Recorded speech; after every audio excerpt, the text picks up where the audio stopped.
McCarthy, the Never Kevers. The Biden administration certainly has not placed the American people first. Kevin McCarthy understands.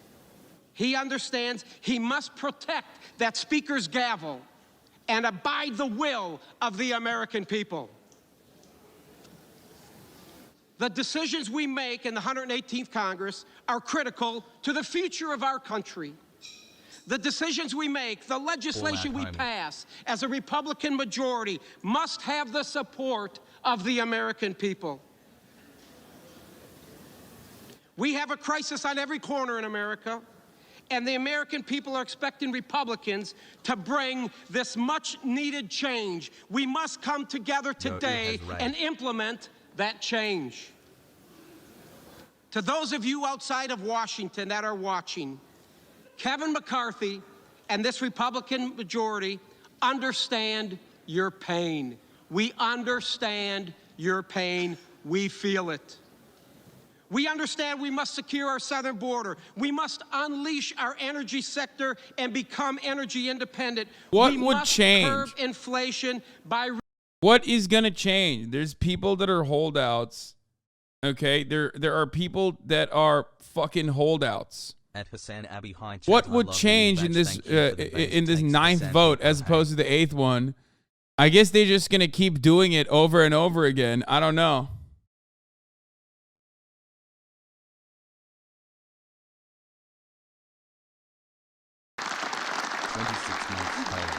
And all this, my friends, on the Republican side, all this, we can do this, all while holding the Biden administration accountable.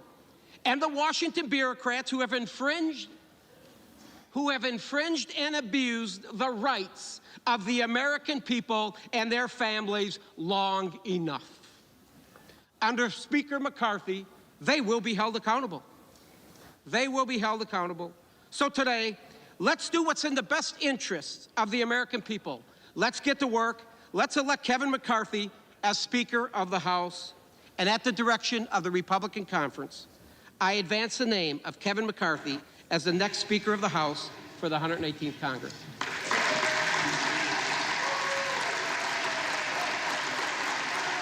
I think we're fully saved and we're fully back. I hope. Yeah, sub badges are back. We're fully back. Jesus fucking Christ. For what purpose does the gentleman... No, sub badges are back. Everything is back. We're fully fucking back. I hate this goddamn platform sometimes. This is one of those instances where I just fucking...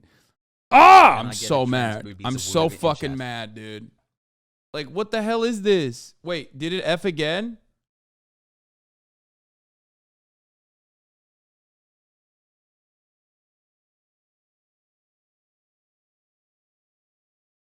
Oh my God, it's effing again. Boys.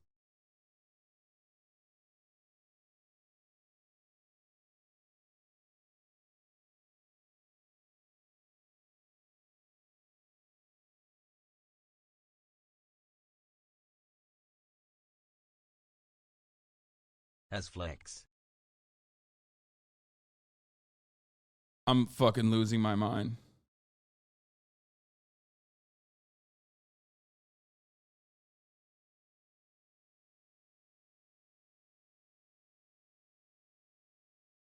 I'm losing my mind. Just say no to Kivo. Like, I don't know what to do here. I just don't know what to fucking do here. To reduce our deficit and protect our environment. Democrats are unified to tackle the climate crisis while Republicans are mired in their own leadership crisis. Madam Clerk, House Democrats are ready, willing, and able to get to work for the American people. We will do so under leadership of Hakeem Jeffries, who has a plan for the American people. Therefore, as Vice Chair of the Democratic Caucus, I'm directed by the vote of our caucus to present for election to the office of Speaker of the House of Representatives for the 118th Congress, Representative-elect from the state of New York, Hakeem Jeffries.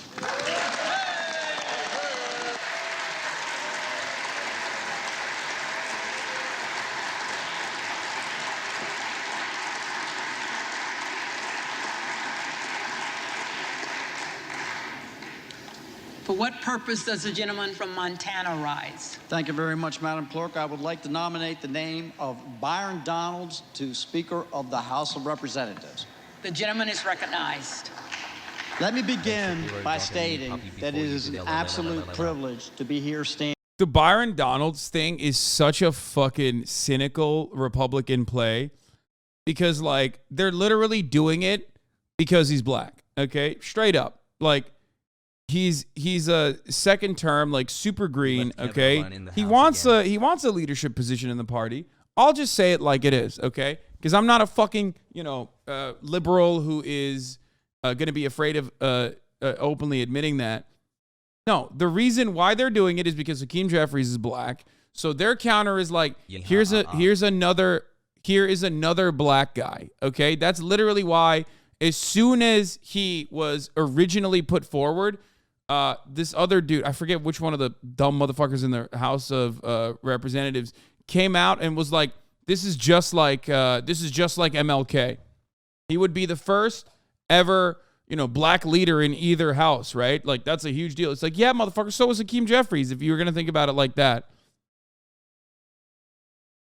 Which is so transparent. Like, they don't give a fuck, brother. I mean, he's like a Tea Party guy, but still. 7 Changed years. my life, thank you. Through drought and through flood, through world wars and through a civil war. And some way, we return to this place year after year to serve the people of the United States of America. But unfortunately, over the past 15 years, the process that we use has been dramatically broken. The voices that were sent here to equally 28 to months time, equally kind of like the number of represent times McCarthy will lose the speaker each vote. of the 435 districts across this nation have become diminished. This through the consolidation of power into the hands of the Speaker and a fortunate few who happen to serve on the Rules Committee,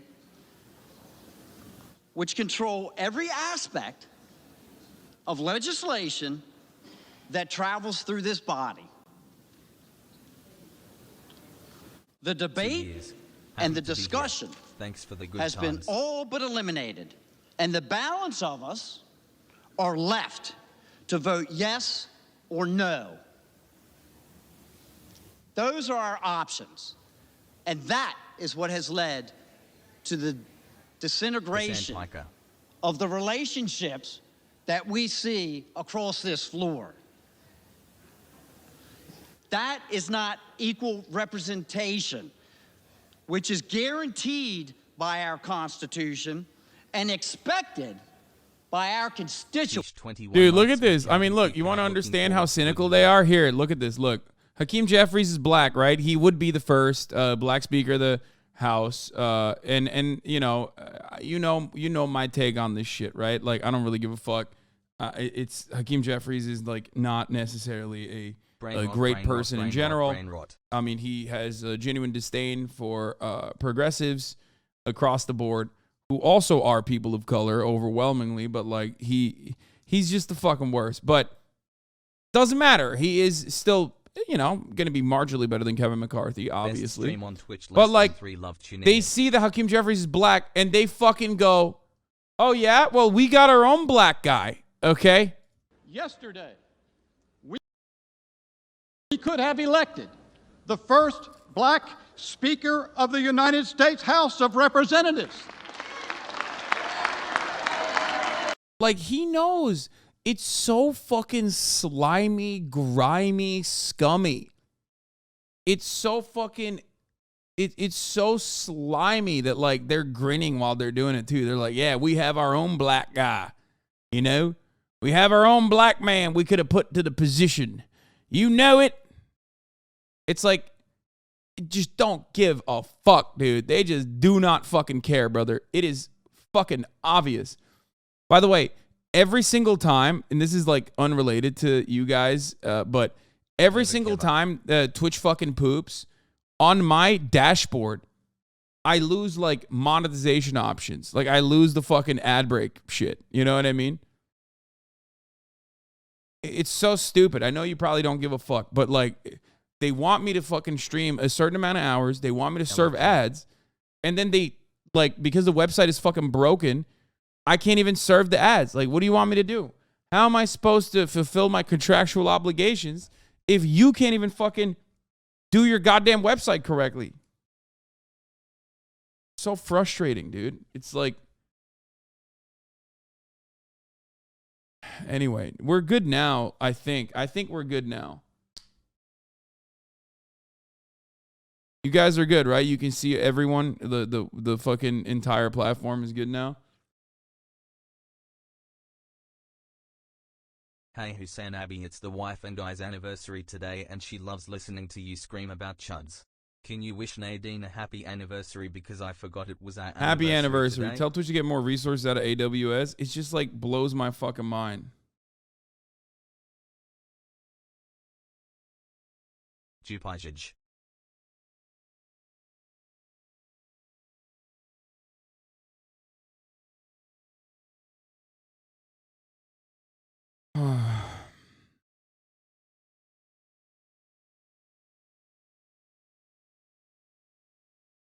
Have you ever worried that your vitriol might be a bad thing for political discourse?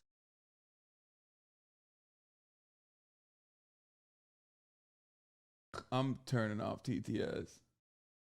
The debate lords found it, dude. The debate lords figured out TTS is on. All right, we're turning it off. We had a good run. Yeah.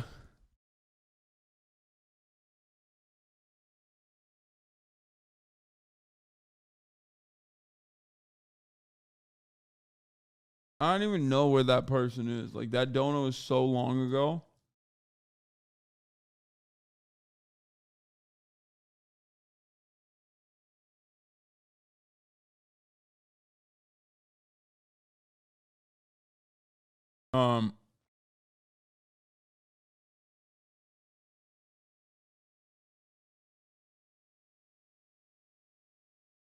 Apparently it's the ad manager failing to serve the ad that's effing the stream.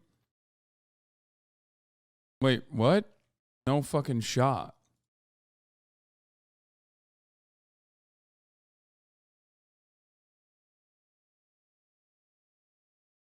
No, there's no way. But it is weird that like on your dashboard you have buttons to serve ads, right? If you have like you have like monetization options here, I'll show you. So this is like the right side of my dashboard is 60-second ad, 3-minute ad, right? Raid, edit stream info, viewer geolocation, those are just like other basic bullshit that I don't really use. I have that, and usually I have predictions on here as well so that I can do Gamba. But like they literally fucking this goes away. I just had to re-add this onto the dashboard again. Did it F again? Is it effing again? Stop. There's no fucking way. It's effing again? Oh my God. Oh my God. It's a mini F. It's a mini F. It's just so hard. It's hard to do the job. I'll be honest with you. It's so fucking hard to do this goddamn job if the platform is fucking pooping. Like, we're going to ride it out, but I just like... all right.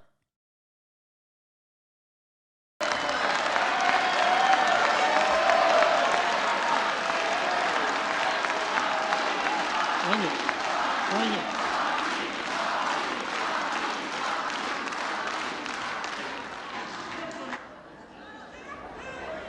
Yesterday, we could have elected the first. Yeah, Twitch tweeted that they're aware.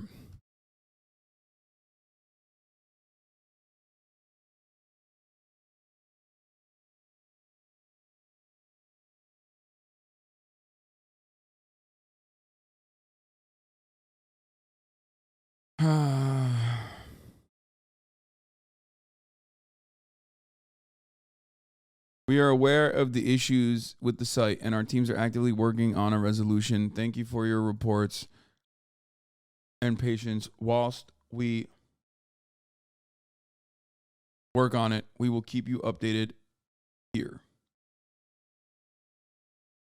Rain in Cali, Twitch broken? Bro, it's not even California servers that are fucking twisted. Which, by the way, I gotta be honest with you, it is kind of surprising to me, okay?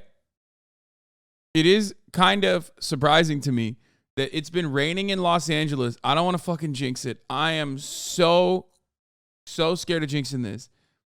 But while it is raining in NorCal so much that it's flooding, and it's raining in SoCal, and in Los Angeles, when it rains, the infrastructure is so broken that you literally normally cannot actually operate. Like, electricity goes out and shit.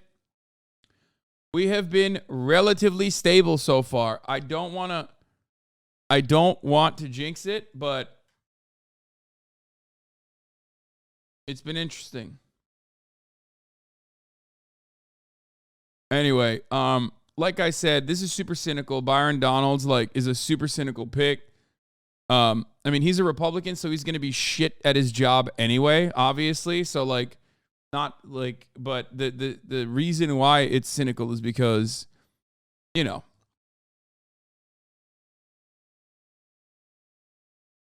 that's not how it works. Data centers have ceilings and UPS backups, bruh. No, I'm not talking about Twitch going down because it's raining, but in Los Angeles, our infrastructure is so bad that when it rains, we do actually end up getting power outages pretty frequently. Okay? That's what I'm saying. Why are you trying to describe to me my fucking living quarters and my existence when it's something that I live every goddamn day, you know? I wasn't talking about data centers and shit. I'm talking about living in LA. Living in LA, people drive poorly. Our infrastructure cannot handle little bit of drizzle. It's crazy. Who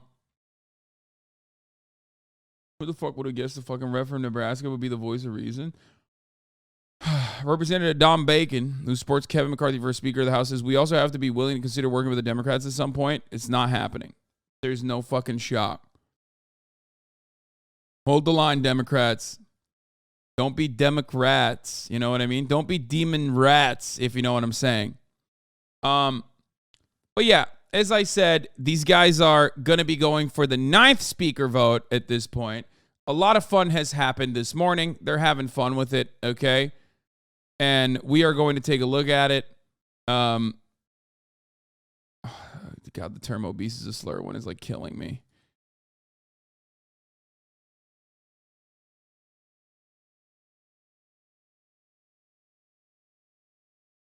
They only need 6 R's in order for Hakeem to win. You think compromising with the Democrats means they're going to fucking get Hakeem Jeffries? You're crazy. This one's pretty funny. This is yesterday.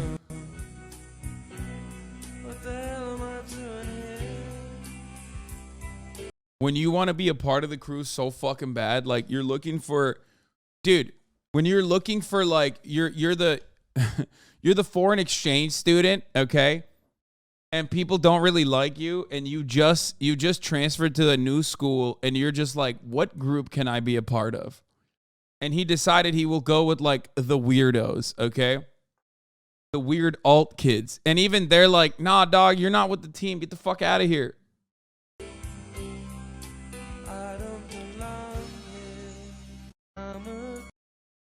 Do you feel somewhat bad for him?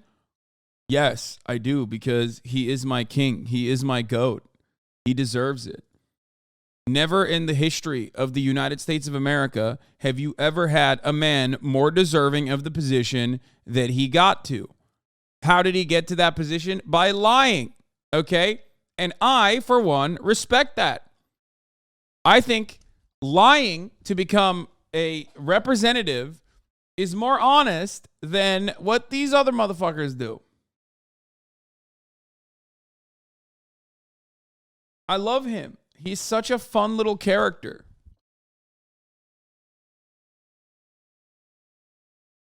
Yeah, this infighting is fun to watch, but aren't you a little envious that Republicans at least have a small faction that is willing to put up a nominal fight against establishment status quo powers?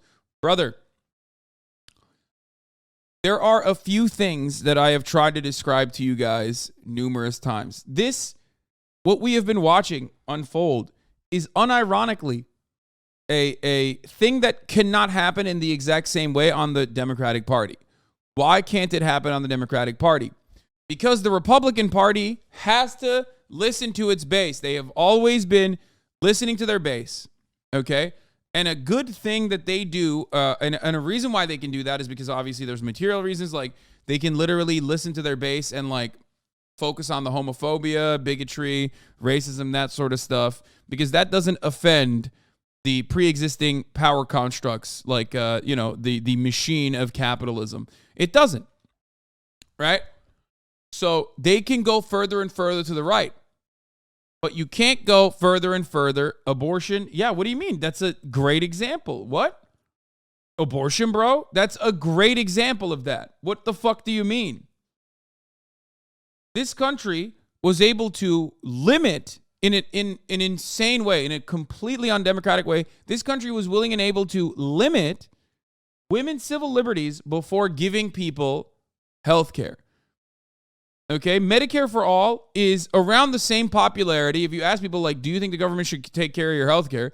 It's around the same fucking popularity as, like, not undermining women's civil liberties as it pertains to getting an abortion, especially in the first trimester.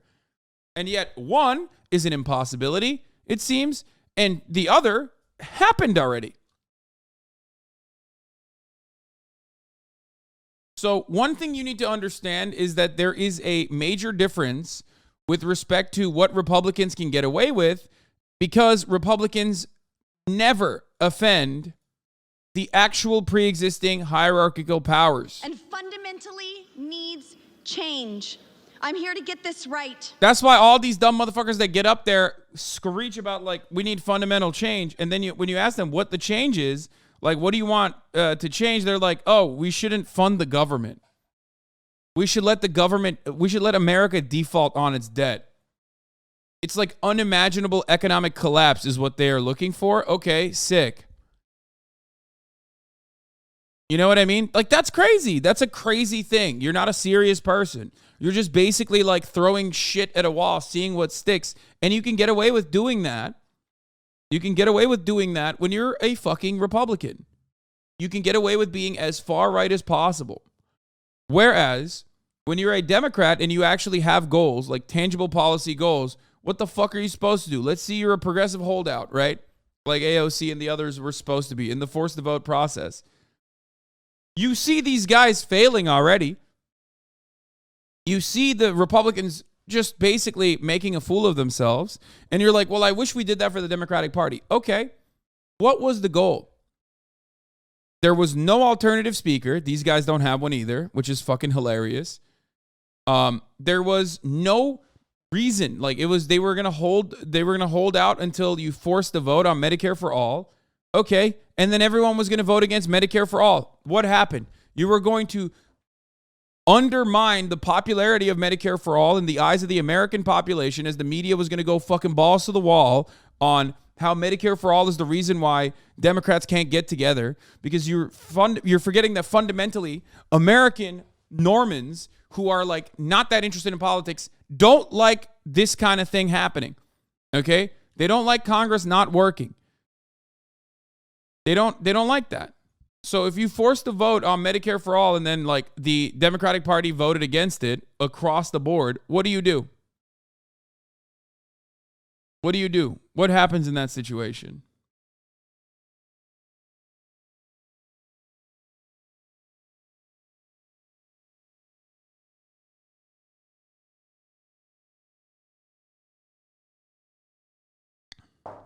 Nothing. That's my point. Nothing. Nothing would happen. Call the roll.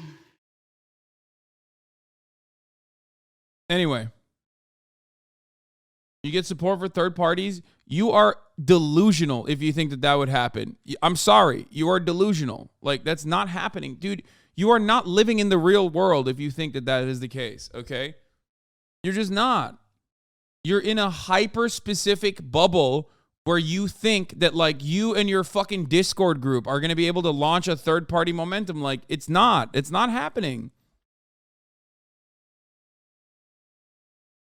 Which is part of the reason why I don't even talk about, like, I don't even cover electoral politics beyond, like, the Democratic Party fucking up, beyond the Republican Party fucking being crooks and awful.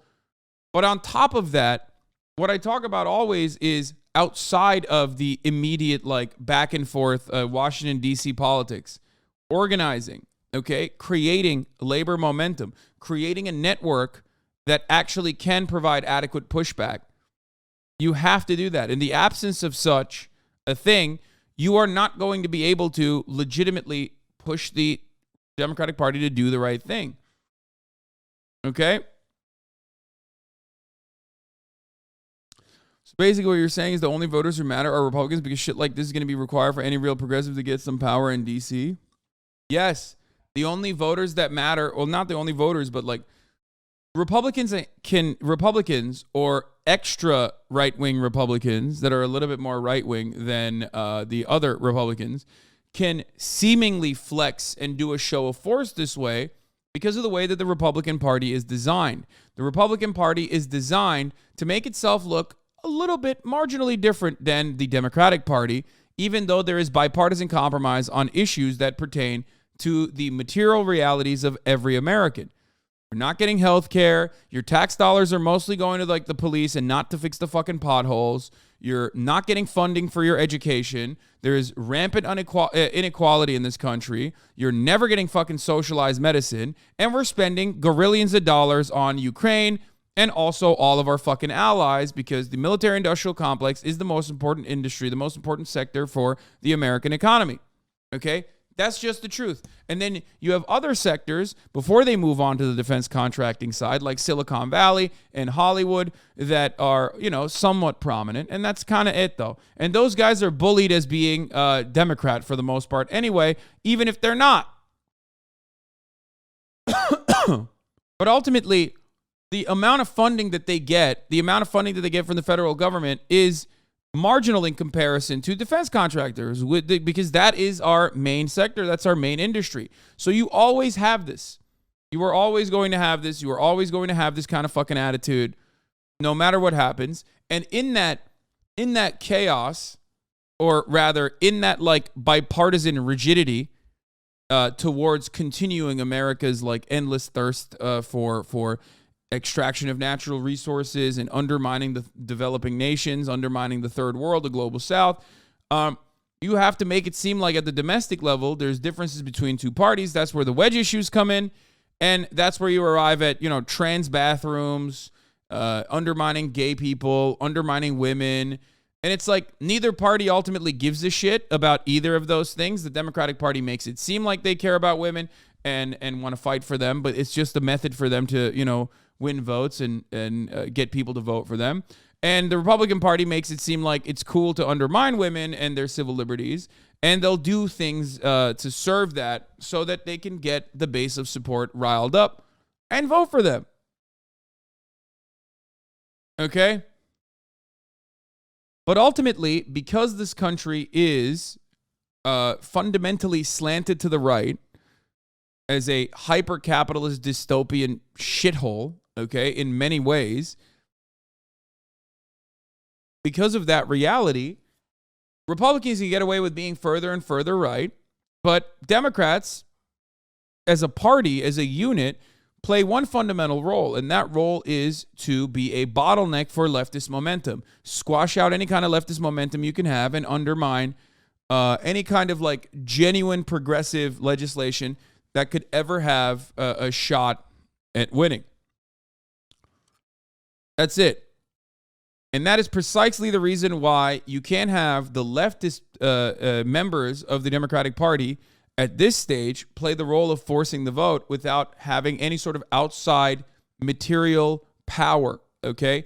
Outside organizing, like unions, labor unions, a coalition of people that have some level of political power to say, no, fuck that. We're not doing that. We're not going to fucking vote for you if you do keep doing this shit. Okay?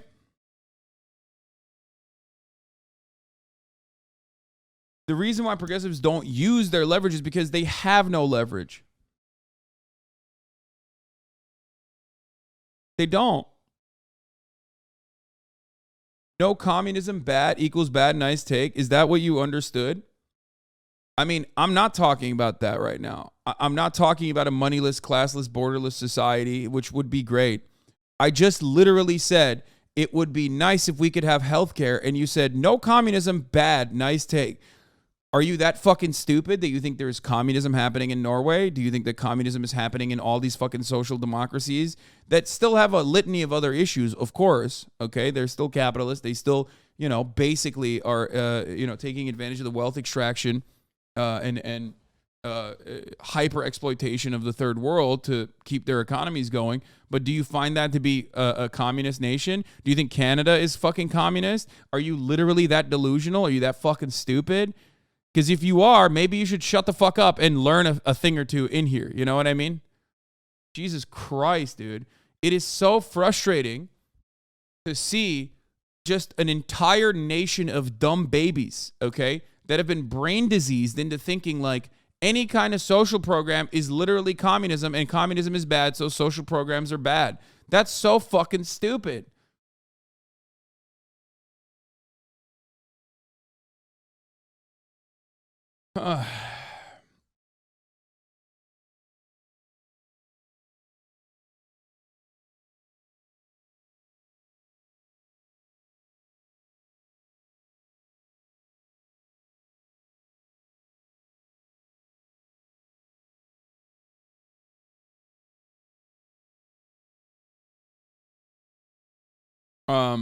Anyway, but the reason why I'm paying attention to this is not because this is like a meaningful moment or anything. We're paying attention to it because it's fun and funny. It's funny that this is happening. That's it. That is the main reason. Okay? It's fun and it's fucking funny that it's happening. Doesn't matter who the fuck the Speaker of the House is if you're thinking about it in terms of like whichever Republican that gets there is going to do the same exact shit no matter what. However, it's pretty funny that they're having such a hard time whipping votes for Kevin McCarthy. That's it. That's the only reason why we're watching. And by the way, he's going to lose again. Sort of watching the show, watching Republicans. This is the ninth vote, as they say, saying that, hey, they just need to figure this out themselves. Or would you be doing something differently? Well, I think it's a little bit beyond the popcorn point now. I think that, people are restless. People are concerned this may go on. Look, I will say this to you. Tomorrow is the second anniversary of January 6th. If I were the Republicans, I would not want this to be the image tomorrow. That's awesome. Why? No, it's great. Yeah, this is January 6th, baby. January 6th 2 Electric Boogaloo, you know what I'm saying? Love that. I love that for them. They're doing the exact same shit. Just effectively, just a fundamentally meaningless way to obstruct process that is purely symbolic.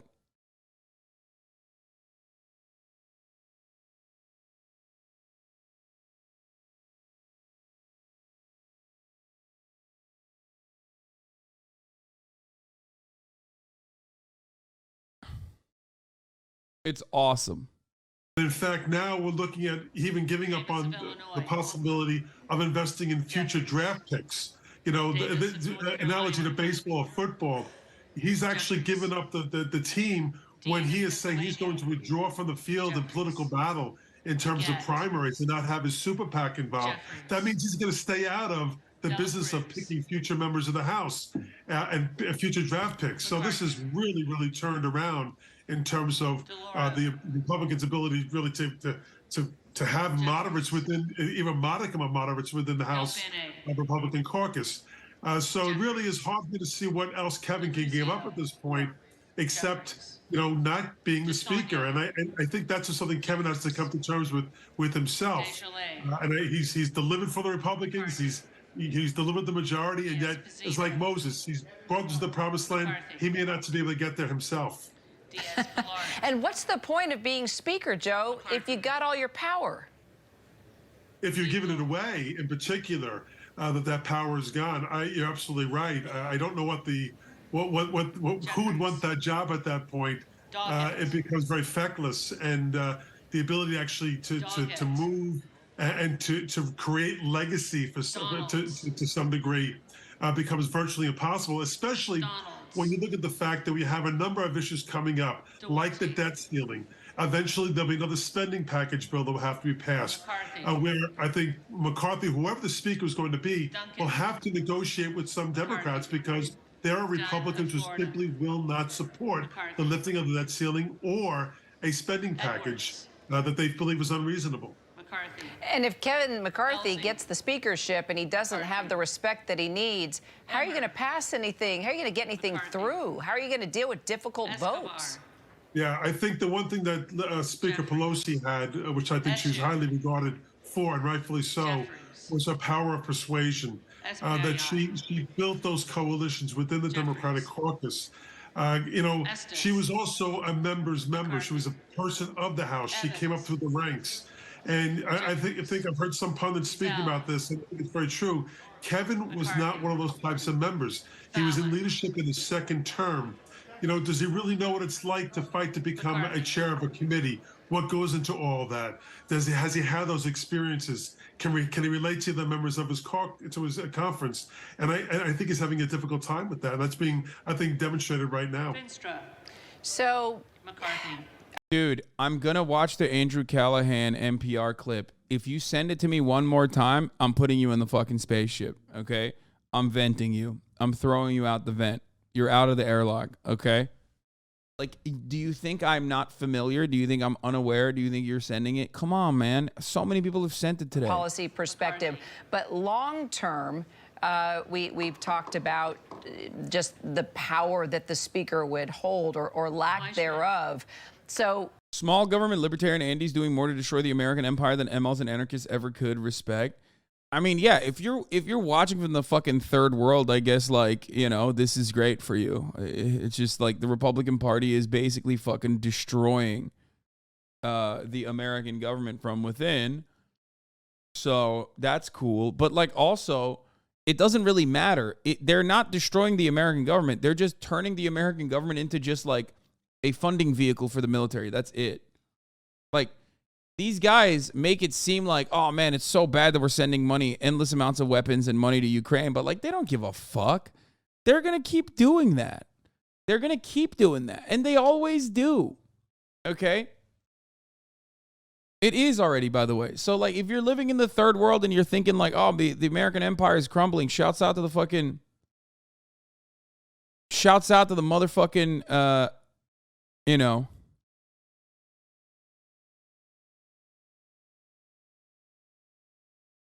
what do you call it? Shouts out to the motherfucking Republican Party. Like, they're going to kill you. Sorry, I just saw another tweet.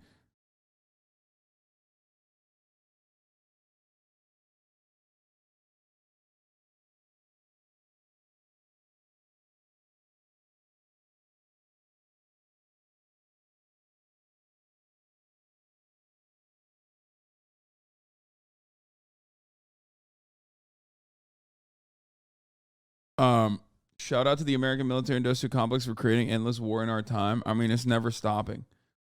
It's never ending. More like in the Capitol Hill, am I right? Yeah, which is why, like, look, that powerlessness is partially the reason why I advocate for the things I advocate for, like the top of the hour ad break and avoidance mechanisms, right? Like, because at the top of the hour, there's a 3-minute ad break. And obviously, like, you don't want to see that ad break. You're like, fuck that. I don't want to see it. Well, don't worry. You have the power. You can, for $5 or for free, avoid the top of the hour ad break if you want an uninterrupted broadcast experience. You can also get gifted a sub if you're lucky. That's another way that avoid the top of the hour ad break. Let me up. Thank you for the 7 gifted subs, as a matter of fact. That's one way to do it.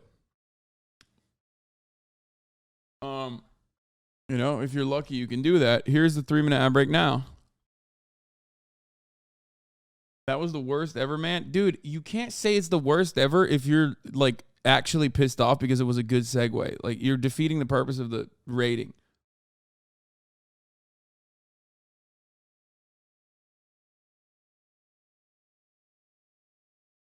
God of Fist, thank you for the 5. Get the subs. How do we get enough people to care to fix this government? I don't know. Sakura Gore, old Bobby, thank you for the 5. Get the subs. Sorry for Poop Socket, thank you for the 5. Get the subs. Dude, you gotta work. You gotta work your way up the chain, okay? You gotta get people where they work. You gotta fucking help them understand the conditions that they're in currently. Like that's the starting point for all this, I think. That's how you start the process. That's why labor organizing is key. That's why it's very important.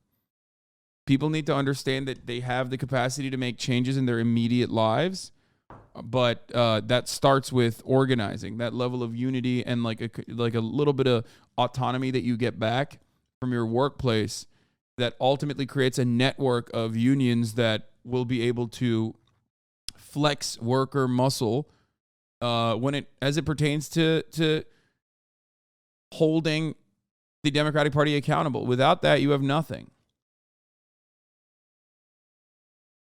That won't happen in a beta male society. And then you got guys like this. Yeah, dude.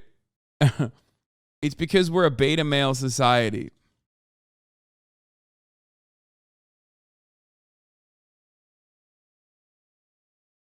If getting a solid education, getting kids culture from the get-go is what worked to like genuinely change people's attitudes, then so many motherfuckers from Yale would not be going to the CIA, okay? Like that's not how that works, my friend. I'm sorry. It's just not. It's not just education. Like especially when education has a neoliberal slant regardless. Like when you go to college, you're basically learning things that are moving you away from like you're basically learning a bunch of really great things, okay? I'm a fan of college. I think college is great. Totally on board with it. But beyond the things that you learn in college, like some of the things that they teach you in college is also that like the system is fine and designed the way that it is. And also, you know, the two-party hold that we are experiencing in the United States of America is because there are true differences between the Democratic Party and the Republican Party. And like, you know, it's still dependent on your major, but like overall, the basics that you're educated in school is still going to have the same slant that this entire system has. We live in a white supremacist, racist, patriarchal society, and a lot of that is going to be demonstrated. A lot of those values are going to be reinforced in school and what you're learning. That's why there are black chatters in here who don't know about black history. Like, it doesn't even matter what your background is. You know what I mean?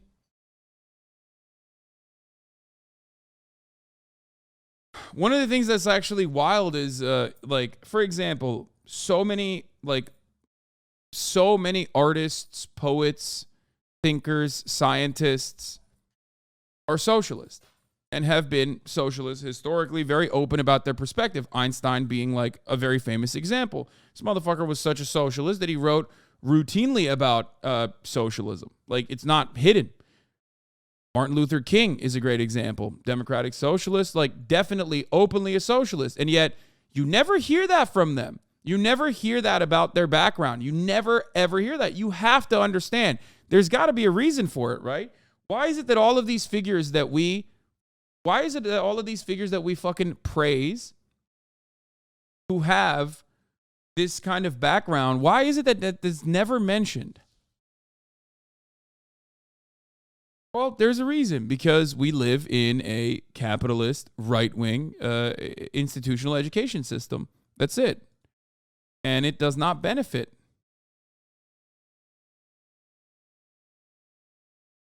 Explaining that would undermine the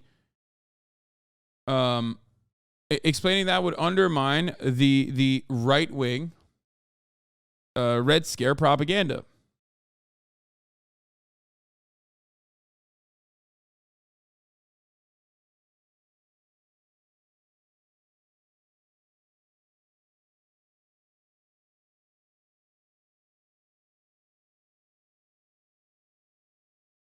Anyway, but once you recognize all of that, you can try to make meaningful changes in your immediate life.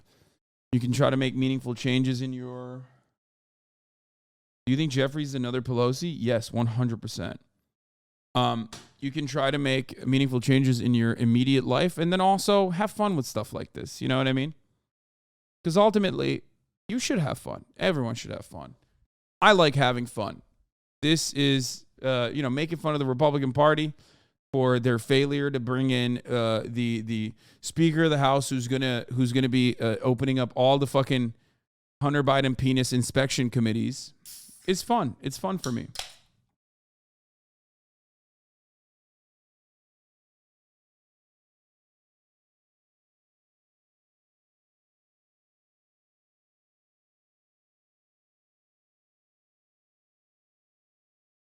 Yeah, I know. It's probably my least leftist position is that I am an individual who likes to have fun.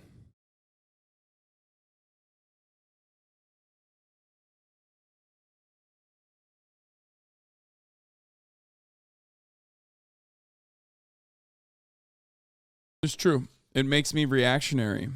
Fun, the concept of fun in a capitalist, bigoted patriarchal society is bourgeois decadence. It is inherently reactionary. Okay? Or at least give their vote to Ken McCarthy if they'd never voted for him in the past. And then there are other members who say under no circumstances will they vote for Kevin McCarthy. The question that Kevin McCarthy confronts now is how many of those members are there that say they will not vote for him under any circumstances? And if there's more than 4, which is the number he can't afford to lose, what does he do about them, Kira? What does he do, right? He's pretty much given her. What did Donna Brazile say? Yeah, by the way, we're record-breaking with the 9th ballot assured. This is now tied for the 8th longest speaker election in history, tying the 1923 vote that ended Frederick Gillett winning on the 9th ballot. Let's fucking go, dude. Let's go. Let's get those goddamn numbers up. We still have Nathaniel Banks, obviously, with 133. It's going to be really hard to achieve. Howell Cobb in 1849 was 63. William Pennington... Oh my God, Smackington the Pennington. Oh my God, Yodiland. They were not ready for the Yodiland, motherfucker. That's why they took 44 ballots. John Taylor, 22. Philip Barber, 12. Robert Hunter, 11. John Bell, 10. And now we're at the Frederick Gillett point. We're moving up the ranks, baby. America is back in a big fucking way. How do you feel about Erdogan? I despise him, okay? I can't say the way I truly feel on top of how much I despise him because it would be TOS.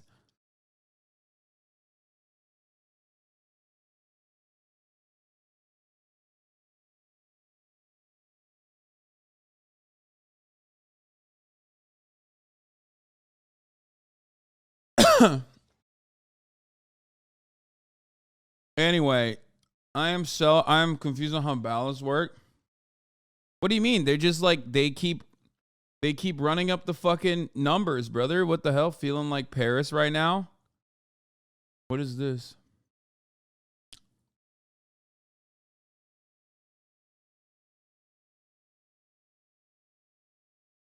Can you give us a short recap on how many votes we've had? We're on the 9th one, and on day 1 there were 19 holdouts. The number of holdouts have increased, as a matter of fact, over the course of the past 3 days. We're on the 9th vote at this point, and it seems like the number of holdouts that are no longer interested in voting for Kevin McCarthy are increasing. It's a real... What's that famous movie about jury duty? Like, what, 12 Angry Men? It seems like it's happening. It's like a 12 Angry Men situation. So, for the record, again, for all the force the voters out there, even if, like, let's say Matt Gaetz is, like, successful, right? Matt Gaetz and Lobo and them are successful, right? Understand that ultimately, okay, what Matt Gaetz is advocating for and what all these shitheads are advocating for is no different than one another. Do you understand? It's not any different. Like, it doesn't matter who the fucking Speaker of the House is. Whereas the left, the progressive left, okay, if you take what they say seriously, have a fundamentally different worldview and a fundamentally different interest than the Democratic Party and the Republican Party, okay? They are actually in contention with one another. They're actually fighting against one another versus the hyper right wing, the extreme right wing, okay? And the rest of the Republican Party, which is pretty fucking far right regardless, are not actually fighting. They're fighting on like immaterial, marginal, aesthetic shit.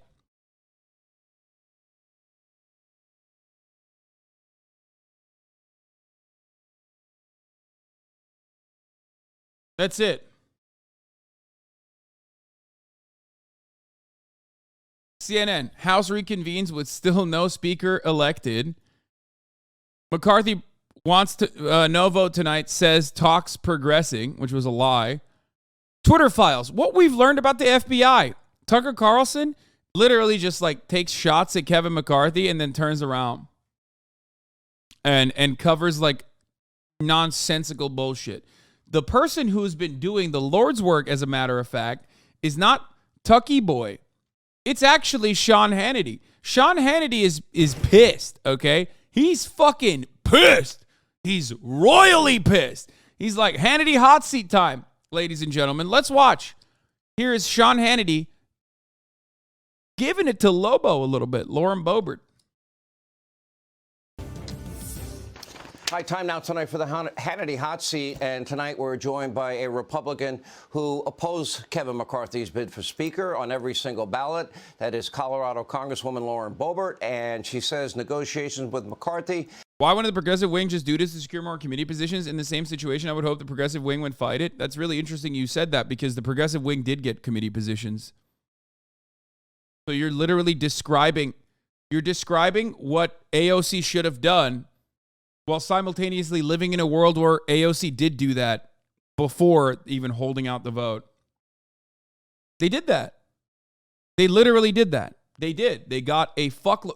That's why Ilhan Omar was on the fucking Foreign Policy Committee, dude. What the fuck are you talking about? Wait, why would Ilhan Omar, a person who is like fundamentally against the military-industrial complex, sit on any matters involved with foreign policy?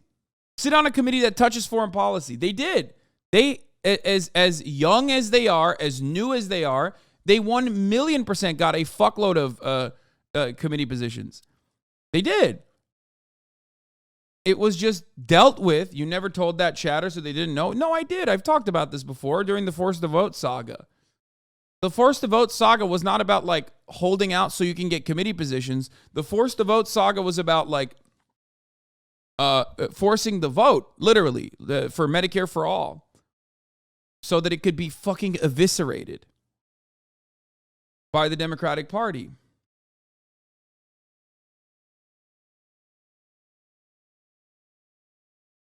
Have been ongoing since the summer, but that her demands are not being taken seriously. Now, meanwhile, Kevin McCarthy's camp is now reportedly trying to determine which of the 20 votes against him are because of a... As if the committee makes a difference to the MIC. It doesn't. You're absolutely correct on that. You're right. You're right on that. Tackling America's foreign policy or its military-industrial complex is literally like the most difficult part of this process. I would say that America, okay, as an institution, as an organization, as a country, is more likely to get fucking socialized medicine than destroy the engine that fuels capitalism, global capitalism, which is American imperialism, which is the military-industrial complex. So yes, I think that, and I believe that it's insanely difficult to even get Medicare for all. Okay, I think it's insanely difficult to get Medicare for all even. So that is even harder than that. Policy disagreement versus a personal vendetta. Here now with reaction is Congresswoman Boebert. Now, Congresswoman, you tweet, Town Hall quoted you today saying the president, you said complimentary things about President Trump, needs to tell Kevin McCarthy that, sir, you do not have the votes. It's time to withdraw. Let me turn the tables, Congresswoman. Kevin McCarthy has 203 votes. Your side has 20. So if I'm going to use your words and your methodology and your math, isn't it time for you to pack it in and your side to pack it in, considering he has over 200 and you have 20? Sean, I understand the frustration. I promise you, but I'm not frustrated. He You does didn't not answer have the my votes, question. and we are hearing. I'm not mad. I'm not mad. Don't put it in the news. Don't write it in the newspaper that I'm mad. I'm not mad. Even though he does fucking own her a little bit, which is pretty fun. I mean, he's right. He's right. Lobo is also, you know, low-hanging fruit. Like, she's not even able to fucking... God... She's not able to defend her positions, which is pretty funny because it's like they have no positions. They have nothing, which is why it's kind of funny to watch them, it's funny to watch the Republican Party and the machine, okay? The Republican Party machine crumbling in and of itself as they fucking freak out that like the guys that they put into positions of power because they went too far fucking to the right are literally just saying, no, we're going to do more Republican shit. This is what I'm supposed to do. I learned it from you, Dad. I learned it from you. My job is to obstruct, so now I'm obstructing. And they're like, hold on, that's not how you're supposed to obstruct. They love obstructing so much, they are obstructing themselves. Why are they holding up the vote? There is literally, look, I tell you when I know things. I tell you what my speculations are. I unironically cannot comprehend why they're doing this. Because ultimately, okay, it doesn't matter who the speaker is. Do you understand? It doesn't make sense. When you ask them personally why they're doing it, their answers are fucking psychotic. Their answers literally are like, we want the American debt to default. Like, what? What are you saying right now? That's insane. We want bedlam and chaos? That's psychotic. That's just like an insane thing. Honestly, it's because they just personally probably don't like Kevin McCarthy. And that's it. It's got to be like a personal vendetta. Because like they literally, because Kevin McCarthy is a cuck, okay? And he has personally given like a lot of concessions already. And the more concessions they get, and I can't believe I'm saying this again, but like Jesse Waters said it perfectly. But the more concessions they get, the more they want, because it's not about concessions. It's just they don't want Kevin McCarthy to be the Speaker of the House. And I think it's motivated by personal vendetta for the most part. Now, what's funny about this entire process, okay? What's funny about this entire process, ultimately, is just like Jesse Waters said, and I'm using his fucking awful person. I'm using this awful person because his analogy is correct. This is a hostage situation, and the demands of the hostage holders is to kill the hostage. So you're in a bind. Like, you can't actually fix it. He's right.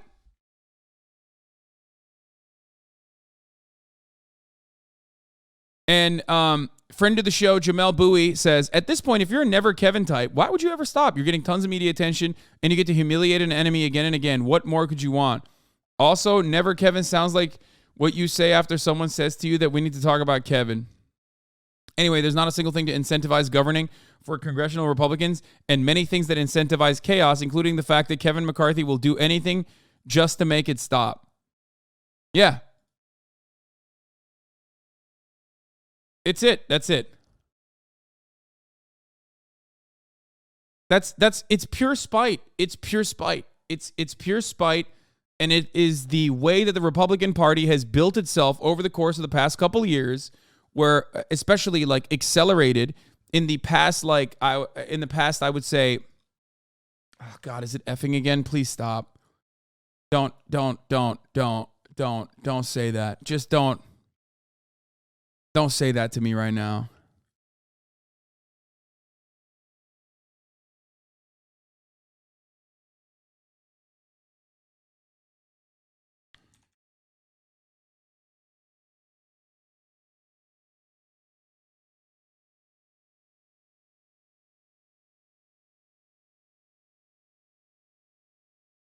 I can't even fucking tweet. I can't even write anything. I'm like trying to write and it's not letting me write. It's not faking. It's not faking. It's like writing. I'm not even tweeting right now. I'm not even writing. I'm not even writing in the chat, and it's still like sending my chats. Look at this.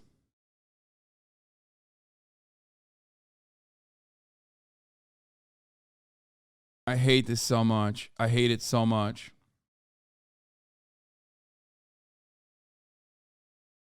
It might be regional. I don't know.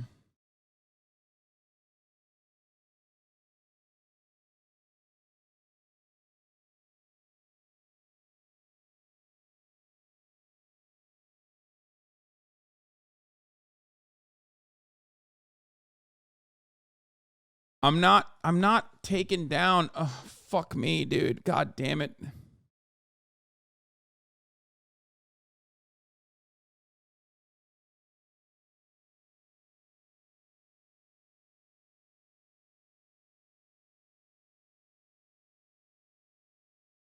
It's broken. Hold the line. Just hold the fucking line, okay? It's not 4 people. It's not 4 people. We went from 44K to 24K, chat. It's not just fucking 4 people, okay? It's thousands of people that go down. I can't even see my own fucking stream, okay? I think like North America is just cooked.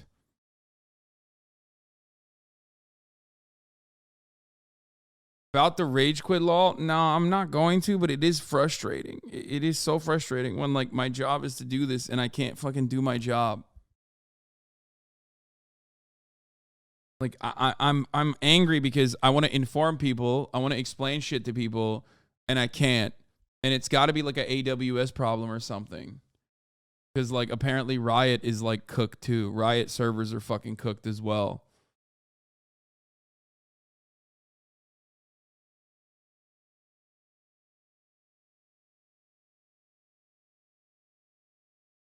So I assume it's an AWS problem.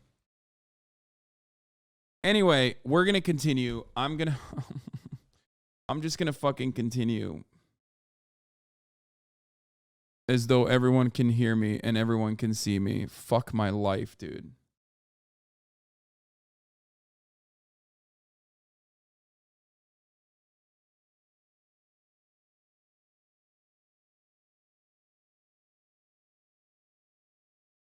Yeah, it's like if you watch on your TVs, you can watch me, but like on your PlayStation 5 or on your mobile apps, you can't sometimes. It's weird. Or on desktop, you can't sometimes. It's weird. All right, let's just continue. Many people who are still voting with Kevin McCarthy who are very supportive of what we're doing, and they're cheering us on. So there are more for us than are against us, and they are waiting for Kevin to cave. Okay. You know, the American people are certainly frustrated by... I'm frustrated by you not answering a direct question. You said to President Trump, you said earlier today that President Trump needs to tell Kevin McCarthy, you don't have the votes. We need to come up with a consensus candidate to elect a Speaker of the House. You don't have the votes, and it's time to withdraw. He has 203. Your side has 20. Why is it time for him to withdraw and not you when he has so many more votes? Well, Sean, he needs 218, and he does not have 218. We've been trying to work this out in private, as you said, for months. But Kevin McCarthy didn't even want to listen to us until his disappointing midterms. We all want a unified party, but this isn't chaos. It's a functioning constitutional republic. When everything is said and done, House Republicans will be stronger and better prepared to lead than we ever have before. I believe that this is what our founding fathers intended, and this is showing that our votes are working. Our votes aren't just a cast Congresswoman, to I'd ask you not king. to filibuster. Yesterday you voted and Jim Jordan was your choice. Today it was Byron Donalds who was your choice. Tomorrow, I don't know who you're going to vote for. But the bottom line is you still only have 20 votes. Let me ask you this. Kevin McCarthy... I think we're proving that we're open to a menu of options. Many different people proving can that be 20 speaker. people don't... Yeah. Sean Hannity here actually brings up a really good point. Okay? I watched this and I could not believe it. Where he is going to turn around and ask a very good question right here. Don't want Kevin McCarthy at this time. But my question to you is this. We are proving that there are many options. My question to you is, did you support Kevin McCarthy's commitments to America And do you... This is not the question. This is just like him basically pandering, saying like, oh, do you care about Kevin McCarthy's policies? Like, why are you against America or whatever, right? Like, which is basic stuff. Let her cook. Not believe that he's going to follow through on his written promises? Not this part. Here, it's coming up after this.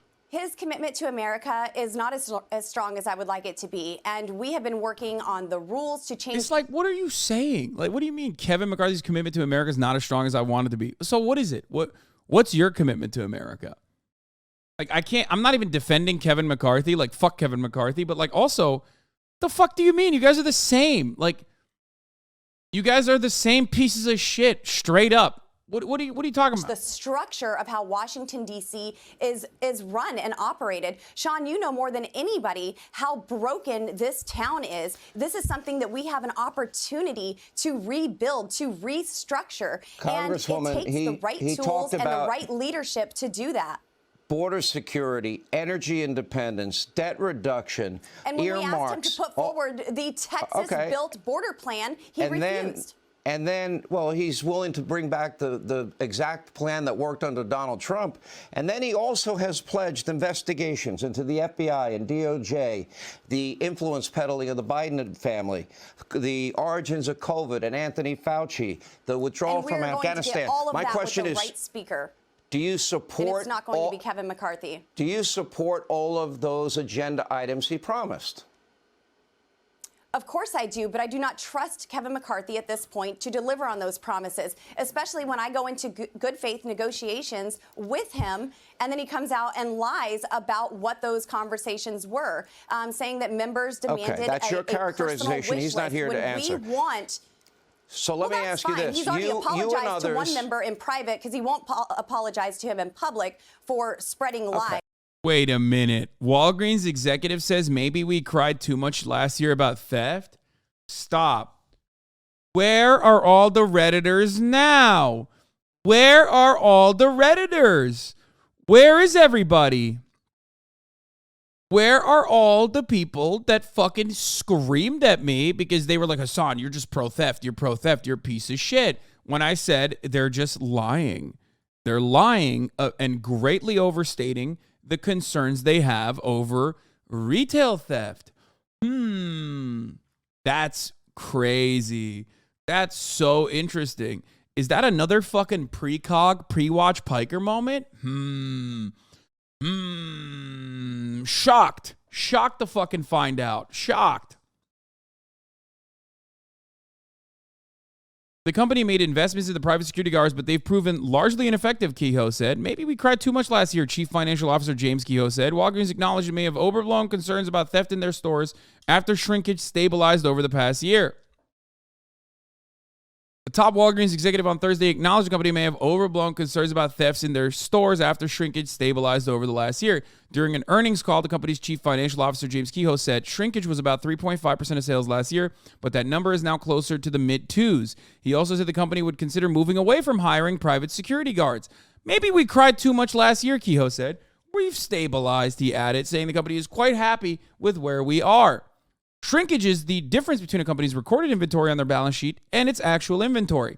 It primarily accounts for items that were shoplifted, but also includes inventory that was damaged, lost, or stolen by employees. Over the last 2 years, Walgreens has been raising the alarm about increased theft. As a result, it hired private security guards and locked up merchandise so it can't be accessed without a store associate. Shocked. Shocked, I tell you. Shocked, I tell you, dude. Kehoe said the company has spent a fair amount to crack down on the thefts, but acknowledged the private security companies they've hired have been largely ineffective. These guards can do very little but call law enforcement or hold a suspect until police arrive. We've put in incremental security in the stores in the first quarter. Actually, probably we put in too much. We might step back a little bit from that. The company's using more law enforcement as opposed to private security, he added.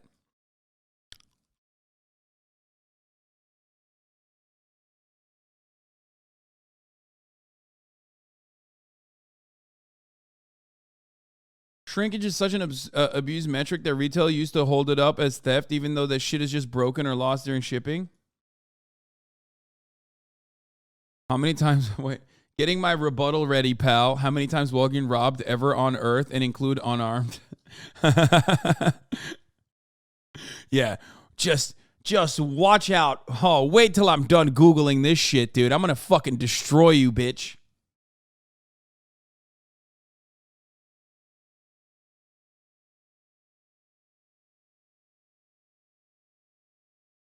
Yeah.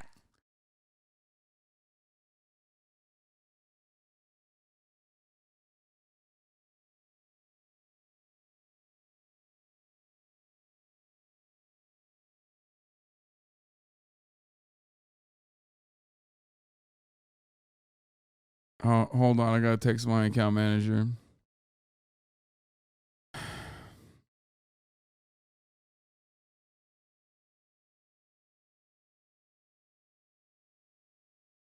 Sorry. No, it's like it's fine currently. They fully took the monetization out of quick actions, by the way. Like you can't even I think it's fine at this moment, but it doesn't look like it's fine. Like look, I can't see my own. This is what it looks like. Currently, this is what my dashboard looks like. 0 sessions, 0 viewers, 0 followers, 0 bit rate. None of these are on. Try an F5 refresh. Oh, shit, it's back. Okay, nice. Why the fuck did that not work before? Let's see. Oh, it's back. The monetization options are back again. Dude, it's weird. It's so fucking weird, man. I don't know what the fuck's going on.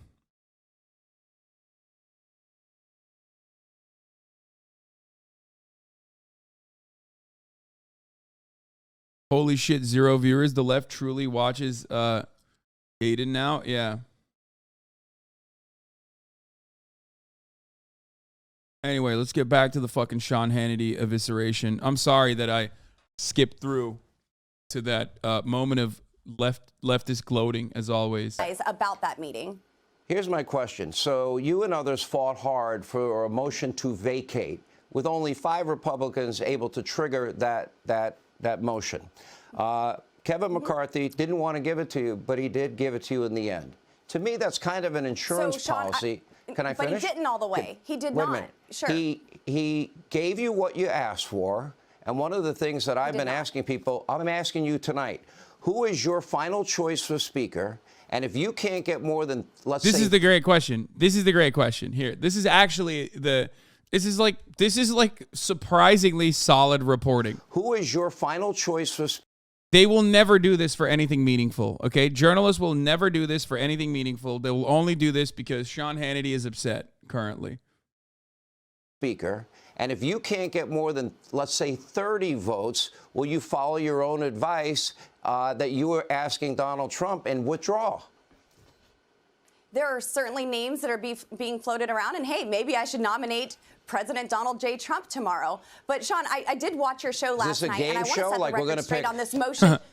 We're going to pick Jim Jordan one day, Donald's the other day, Trump the next day? This motion to vacate, because he did not give us this motion to vacate. I'm showing there's a whole consensus of other candidates that could be nominated. I'm trying to understand how you're thinking here. This motion to vacate, Sean, you need to understand that Kevin McCarthy did not give us my hard red line. He fought for it. And this is a century-old, no, he did not. No, I know that he made the promise. That was written by Thomas Jefferson. I know he made the promise since because 1837 with 5 members, Sean, with 5 members, not one member to offer the motion to vacate. So my question is, there's who wrote this rule?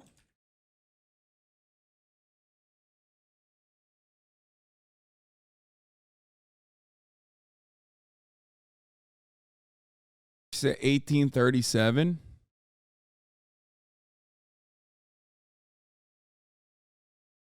So here's what I don't understand, okay? Like, Thomas Jefferson died in 1826. Okay? Let's say that's your talking point, which is like, this has been a rule in place since like 1837. Like, what are you fucking lying about? Like, what did you not do any kind of research to like cook up a good enough fucking counter to this shit? Like, you've been on... Even if you're doing this specifically for TV slots, okay, you're doing this to like build your own you know, brand as like a truth-telling, bold Republican patriot who's going against the institutional powers, right? You had a month to cook up good-ass fucking talking points. Why are you winging it? It doesn't make sense. Why? Why? Like, especially someone like Lobo, who is literally fucking so stupid. Like, she's not smart. She is not smart at all.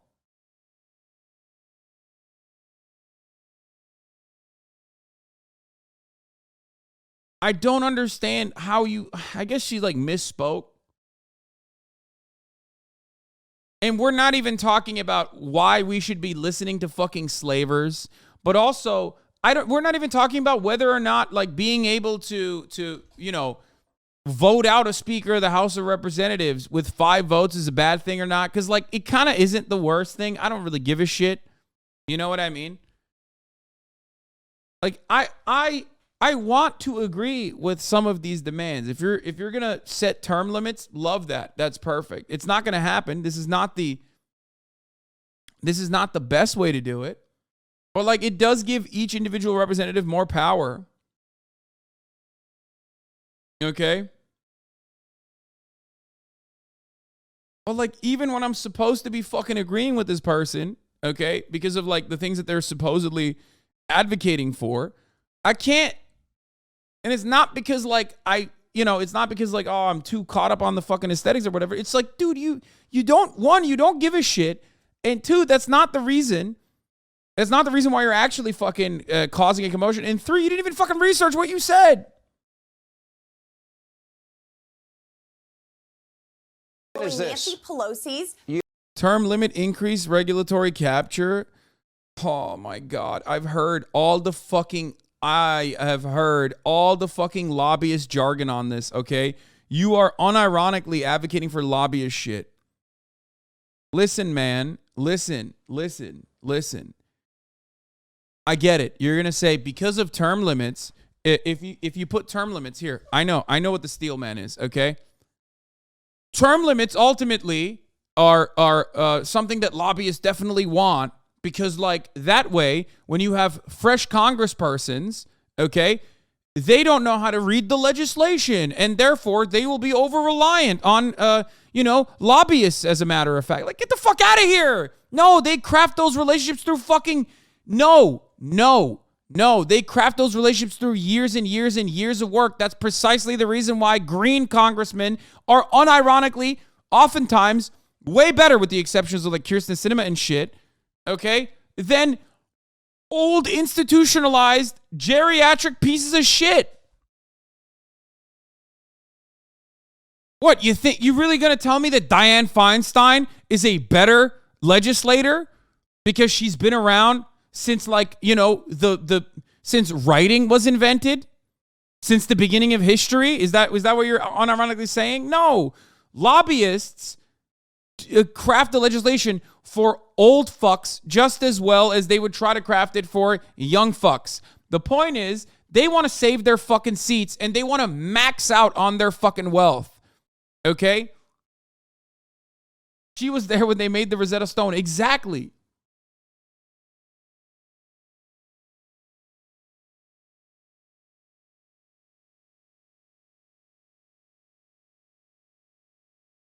I mean, Dianne Feinstein is literally older than the invention of toasted white bread, okay? Sliced white bread as toast is unironically younger than Dianne Feinstein, bro. That's like not even a joke. That's not even a joke. Think about that.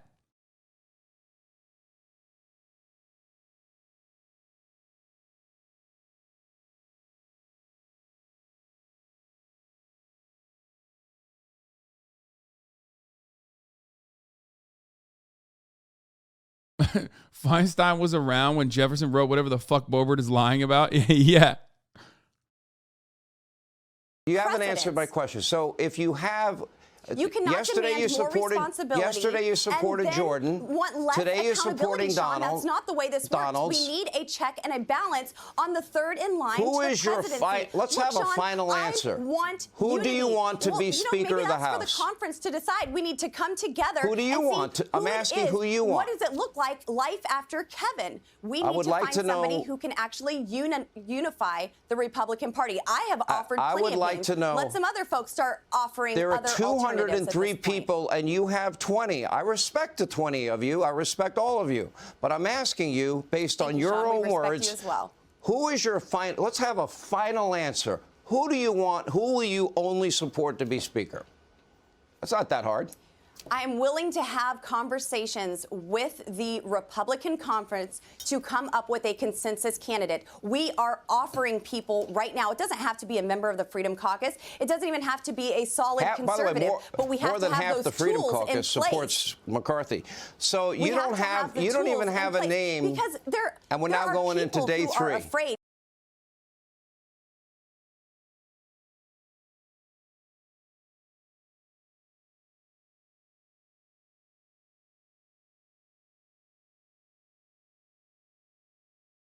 I hate this. I hate it. When you are I hate it so much. by committee chairs of the Freedom Caucus, it doesn't even have to be a solid conservative, by the way, but we have more than to have half those the Freedom tools Caucus in supports McCarthy. So you don't even have a name. Because and we're now going into day 3. Are afraid when you are threatened by committee chairmen to not be placed by steering mitter. Let me ask a final question. If your final candidate placed on a committee, and then Kevin McCarthy affirms that, that's a scary place to be. We are here to legislate. We are here to get the country back on track. And when you have people making threats like that, it's difficult to make that decision. But we are going to get there. I am fine doing this. We're in day 2. It's okay. The government isn't spending money, sending it to Ukraine, so the American taxpayers are certainly winning. Politically, Congresswoman, you agree, and I agree on most things. We don't disagree on many things. Yes, we do, Sean. And I do have respect for you. And I believe that history will show that I'm on the right side of this, Sean. Well, you can believe in your position, but I'm using your words. You said to President Trump, you said, we're very clear. He doesn't have 218, so you need to ask him to withdraw. If by Friday, you and your group of 20 don't have a name with 30 votes, is it time for you to withdraw? And if not, why do you support a double standard? Last question. Kevin McCarthy does not have 218 votes. Kevin McCarthy will not be Speaker. And you have 20. I asked you a very specific question. If by Friday you don't have 30, I will not, Sean. I will not withdraw. Our asks were not petty of Kevin McCarthy. They were not self-serving. We simply were asking for commitments on what the American people want to see. They want to see a vote on term limits, a vote on the Texas border plan to secure the southern border. And for crying out loud, Sean, we asked for a vote on a budget that actually balances. Imagine a Congress that stops spending money that we don't have. We are going to get this right, and we are going to get the right Speaker, Sean. If you only have 30, to be clear, you will not withdraw. 30 is going to be a beautiful number to reach. But you're telling Kevin McCarthy. Dude, this is so funny. Like, oh, I love this, man. I love it. I'm sorry. I love it. They're like the most annoying shitheads. You know what I mean? They are the most annoying pieces of shit. And now they have like a little bit of fucking power, and they're getting a taste of it too. They're getting a taste of like flexing it. Oh, you can't stop them. Oh, it's awesome. What an incredible way to start the year.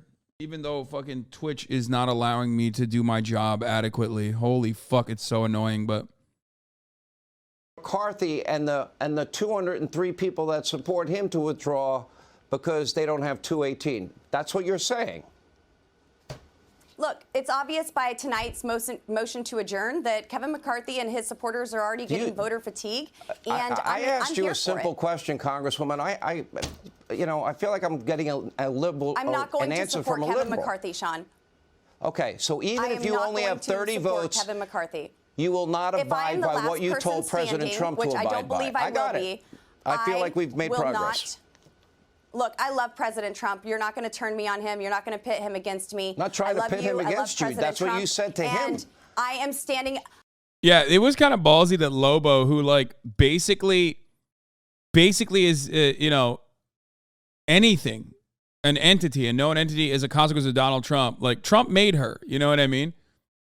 Turning back on Trump this way, kind of fucked up. A lot of fake friends out there, man. Matt Gaetz did it too.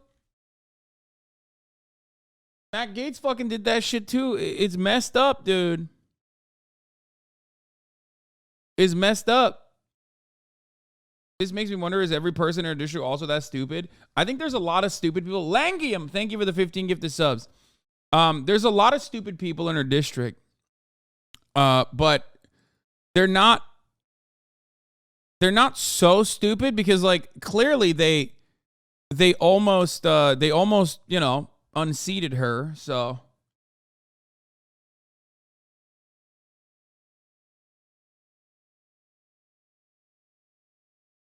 it can't be that bad. 20 never Kevers, 40 faces. Yeah. I have You're the seen one the that said broken it to him. trust. I have seen the lack of accountability. Well, we are getting phone calls saying that we need to stop this. Kevin does not have the votes for speaker. Period. Thank we need to find a consensus candidate, get this right, and get our country back on track. Thanks so much, Sean. Ay. It's so good. It's so good. Oh, the drama. Oh, I live for it. I'm sorry. Then we immediately went into, which we, at least a few people tried to caution. It's up to 21 now? What the fuck? McCarthy, please do not go straight to election votes. Let's take the next few weeks to unwind our thoughts and ideas with each other. And all right, Donald Trump. Oh, by the way, Senior some fun updates. Correspondent Chad Pergram, though, kicks us off live from Capitol Hill. Chad?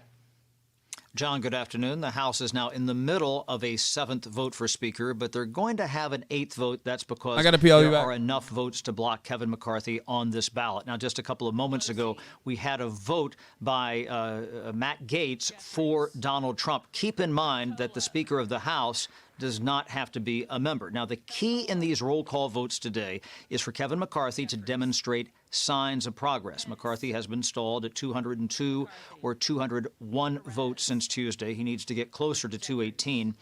John James, a freshman of Michigan, nominated McCarthy. James said the GOP needs to learn how to win. And then he noted that he's a fan of the Detroit Lions. Now, Dan Bishop of North Carolina nominated Byron Donalds. If the House winds up in another lengthy vote series, members say that shows McCarthy lacks the votes. The problem for McCarthy is making concessions to one side and alienating others. Now, there are demands from McCarthy opponents for positions on key committees. They also reserve the right to call a speaker vote in the middle of the Congress if they don't like McCarthy. Now, here's something to watch. Potential absences that could either help or hurt McCarthy, depending on who is out. 1923, it took 9 votes to elect the Speaker. We're not quite there yet, but in 1923, it also took 3 days. This is day 3. Now, right now on the scoreboard, there are 14 votes against Kevin McCarthy. He can only lose 4 if we're at 434 members voting. And so that's the issue. We're at 14 votes, so we're going to go to an 8th vote here, an 8th vote. The question is whether or not they do that right away. Last night, we had an adjournment for several hours. There's no way to explain, like you're 5, why some reps do not want McCarthy, because, like, you literally need to be a 5-year-old to understand. Like, it's not... Like, you need to have the operational capacity of a 5-year-old to begin with to make these choices. Like, there is no other way. I can't explain it to you like you're 7 if you ask me, because it's literally like they just don't like him, which is fine. I don't like him either. Fuck that guy. Okay? That's it. Yeah, he's just like, oh, he's a meanie bobini, and I no like him. That's it. And also, they have the ability to stop him, and that's pretty much it. That's literally it. They have the ability to stop him, so they're using it. That's it. They came back. Was he not right wing enough, dude? No. That's not a thing. That's not a fucking thing. Was he not right-wing enough? Yeah, okay, bro. Yeah, sure. The fuck do you mean was he not right-wing enough? And then the House adjourned again. They voted to adjourn. You have to have enough votes to adjourn. You had McCarthy allies who wanted the adjournment. Democrats wanted to continue to embarrass McCarthy and show how he didn't have the votes, and they would have teamed with some of the McCarthy opponents.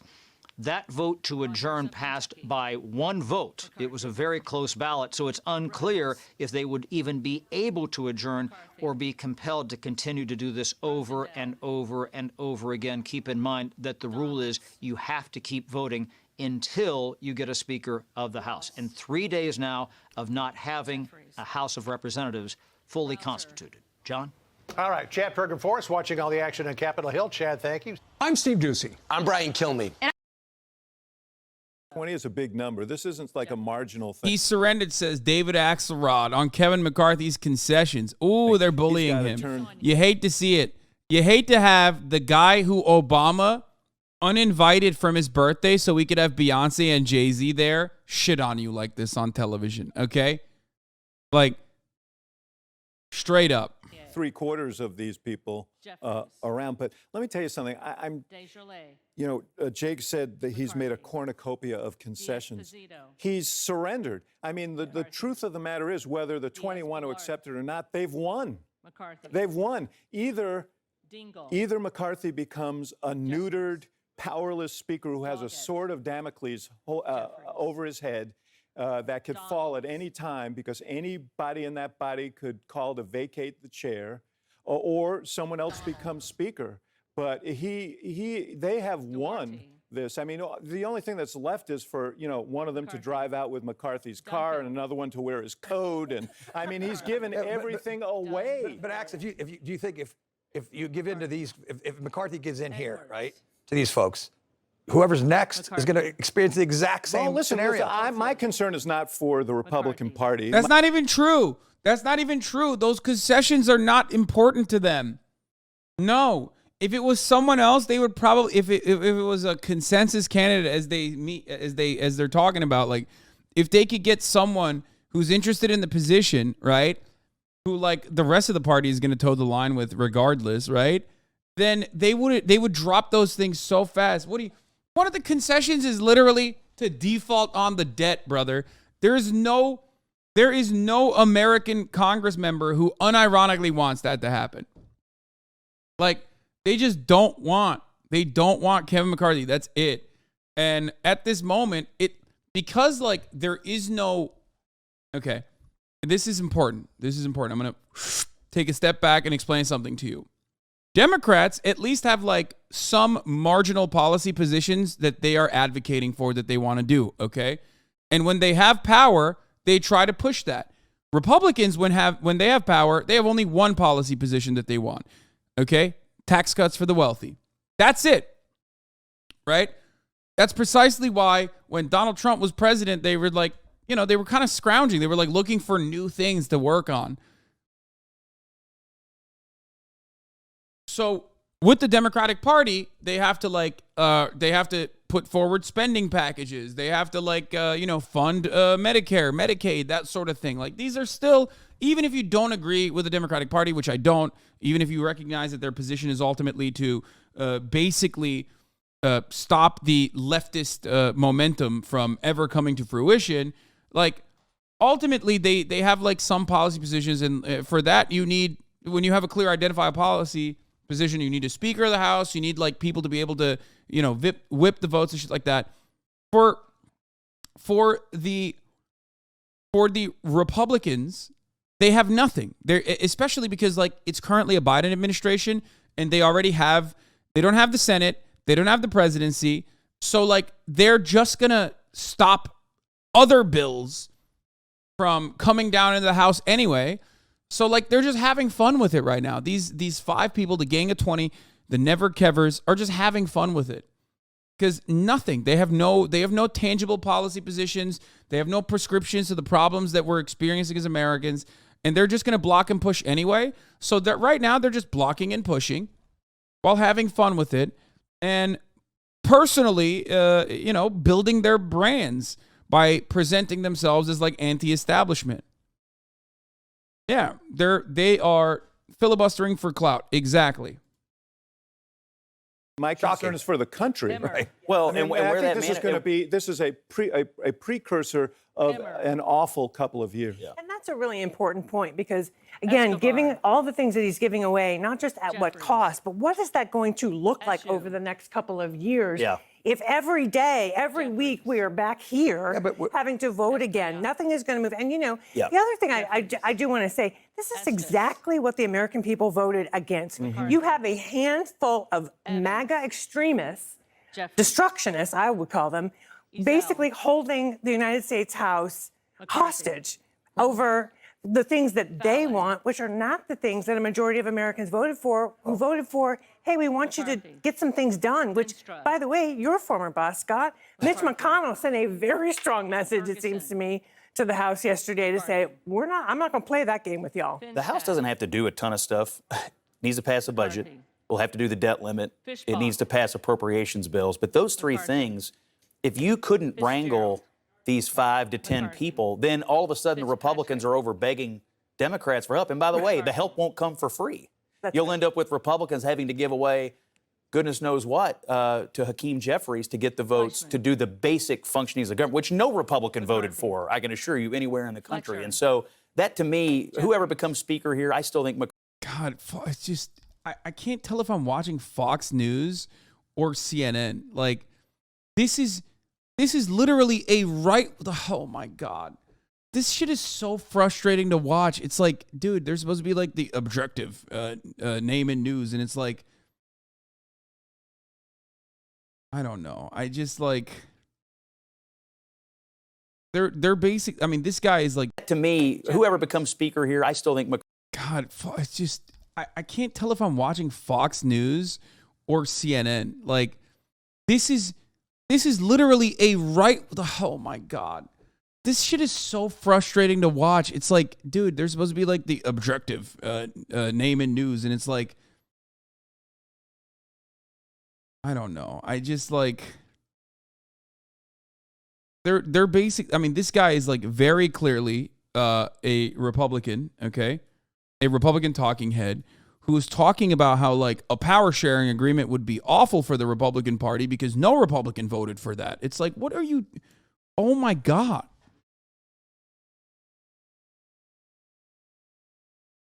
Bro, you saw their plans last year. They wanted this. I mean, yeah, it's just so awful. I hate liberal media. CNN hasn't changed. They always have been this way.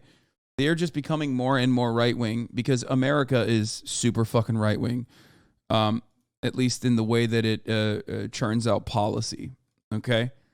It's the sad fucking truth. There's not really much you can do about it, unlike the top of the hour ad break, which is also a sad truth. A 3-minute ad break comes and goes at the top of the fucking hour. But there is something you can do about it. You can subscribe for $5 or for free with a Twitch Prime by connecting your Amazon Prime account to your Twitch account. You can also get gifted a sub if you're lucky, right? That is one thing you can do to avoid the ads at the top of the fucking hour. All right? Here's the 3-minute ad break now. It's coming to you. Milk Carton Kid, thank you for the 5 gifted subs, allowing 5 people to no longer see the ads at the top of the hour. Can you shut the fuck up and just play the ad? It's 3 fucking minutes long and your Prime shill makes it 5 minutes. No. Egzabzy112, thank you for the 5 gifted subs. Got a Fist, thank you for the 5 gifted subs. Peachy Zach, thank you for the 5 gifted subs. All you motherfuckers saying true right now. I guess we're not there when we had numerous fucking conversations about segues. And whether I should keep them or whether I should automate them.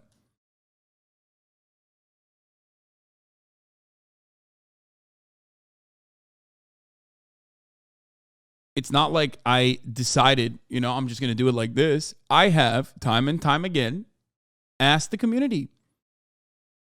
And it was overwhelmingly in support of continuing segues. Not only that, but there is quite literally no, that wasn't just 2 years ago. We did it again when the new contract came, when I asked you guys.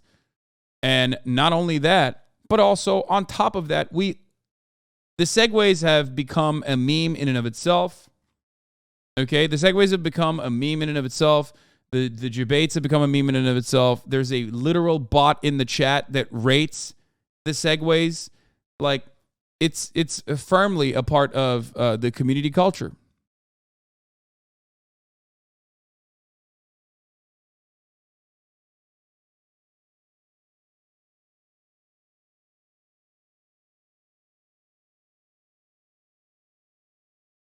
I guarantee most of the votes for the segue are from subs, though. Yeah, but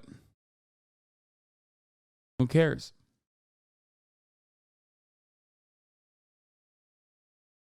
Bro, I have almost 70,000 subs, okay? And I have 43,000 people watching in here. At any given moment, I have probably more subs in the chat than I have random non-subbed watchers. You understand that, right? So yeah, of course, if a subscriber is voting on it, their voices are going to be heard more.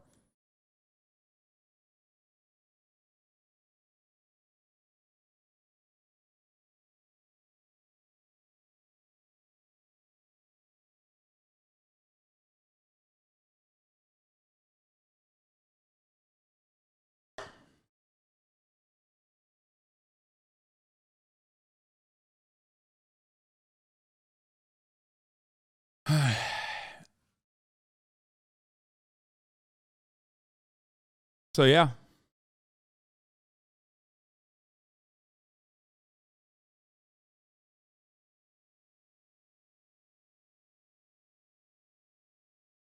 Dana Rain, thank you for the 50 gifted. Holy fuck, 50 big ones. McCarthy has a good chance, but what does this portend for the future? Those discussions have happened, by the way, between moderate Republicans and some on the Democratic side who've expressed a willingness to consider it. But what they've been told is McCarthy doesn't want to do that because he feels, this is the box he's in. To cooperate with Democrats is a death sentence for him as well. So he's really in a terrible position. Well, listen, I don't think it's going to be as bad as you'd like to see and predict. I think once you get the speaker, you're going to have robust oversight from Jim Jordan and the Judiciary Committee. You're going to have robust oversight of the border by whoever the chairman of Homeland Security is. There's going to be aggressive oversight. Why is General Thumbo over here even talking about this? Like, I just don't understand. Like, who put General Thumb in charge of this conversation? CNN is so wild. They just have like a mishmash of like the most random motherfuckers on this panel. As I said before, oversight by a majority of one feels exactly the same. I'm not looking for chaos. No, I'm not. What I'm worried about is, for example, when the debt ceiling has to be addressed. That's in August, right? Yeah. And the Speaker of the House does the responsible thing and doesn't let the country default on its credit. That will almost certainly trigger one of these motions, and you'll have another one of these. We'll be all sitting around here watching the roll. But that's been a Republican problem. Every time we approach the debt ceiling, Republicans struggle with that, right? So that's not a McCarthy problem. But not at the risk of being. That's right. Not at the risk of being deposed. Right, So just as we're hearing these in the back of our ears, and our viewers are hearing it as well. Matt Gaetz, who obviously has, is one of the never, has just voted for Trump. Voted for Trump? Voted for Trump. Okay. He's trying to get back in the good graces, I suppose, right? Maybe Lauren Boebert. Jake says, is McCarthy cool? No, McCarthy fucking sucks. He's a California Republican. He's a giant piece of shit. But it's funny because, like, there are even shittier people in the Republican Party than Kevin McCarthy, who is a piece of shit, who agrees with, like, literally 100, not even 99%, 100% of the positions that all of the other 20 holdouts agree with. But they're just basically holding up the process specifically for clout for the most part. That's it. Like, Kevin McCarthy's a piece of shit. All Republicans are pieces of shit, right? All Republican politicians especially are pieces of shit. But these other Republicans that are basically holding up the process are holding it up for individual clout so they can just like disrupt the process from working, which doesn't really matter to me. I think it's funny. I love it. I'm watching it because the chaos is something I find particularly hilarious. And that's usually, that's the reason why we're watching it, because it's cool. It's fun. It's fun. They're having fun. will vote for Trump too.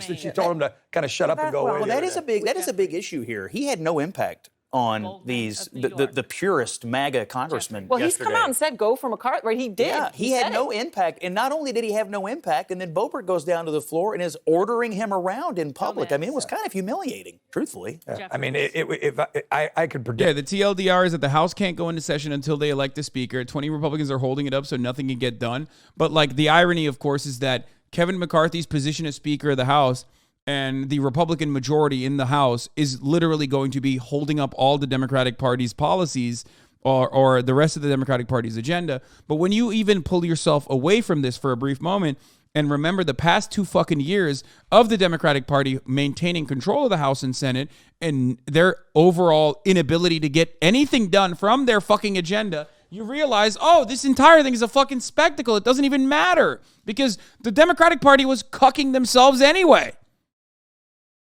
It's not that they did nothing, but they proposed a lot and were able to get pretty much 10 to 20% of their proposals through. So that is my perspective on the matter, is that like Democrats had control over the House, they had control over the Senate, and they didn't really do that much with that power, right? And when Republicans took power in the House, when they took majority in the House, which is a slim majority regardless,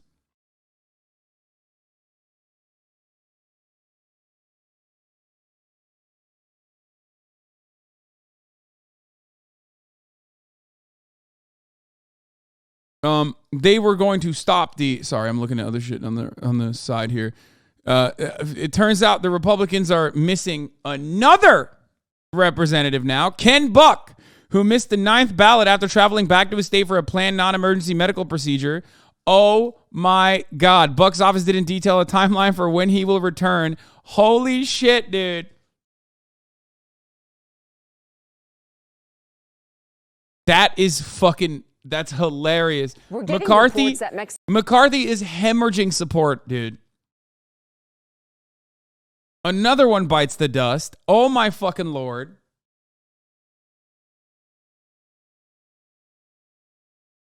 Should they have predicted Sinema's heel turn? Yes, they should have. If you were in here watching me as I was covering that every fucking day, you would have heard some of the things I mentioned that the Democratic Party could have done and refused to do so because they like having a disruptive force within their ranks. They like having a rotating villain because they don't actually want to make material changes that will greatly benefit the American people because the main benefactors are corporate benefactors. The real constituency that the Democratic Party, just like the Republican Party, cares about is corporations and moneyed interests and the capital owners in general. They do not give a fuck about you, okay? So when they have rotating villains within the Democratic Party, specifically in the Senate or even in the House of Representatives, if there isn't a large enough majority, they will do everything and anything to stop progress from within their ranks.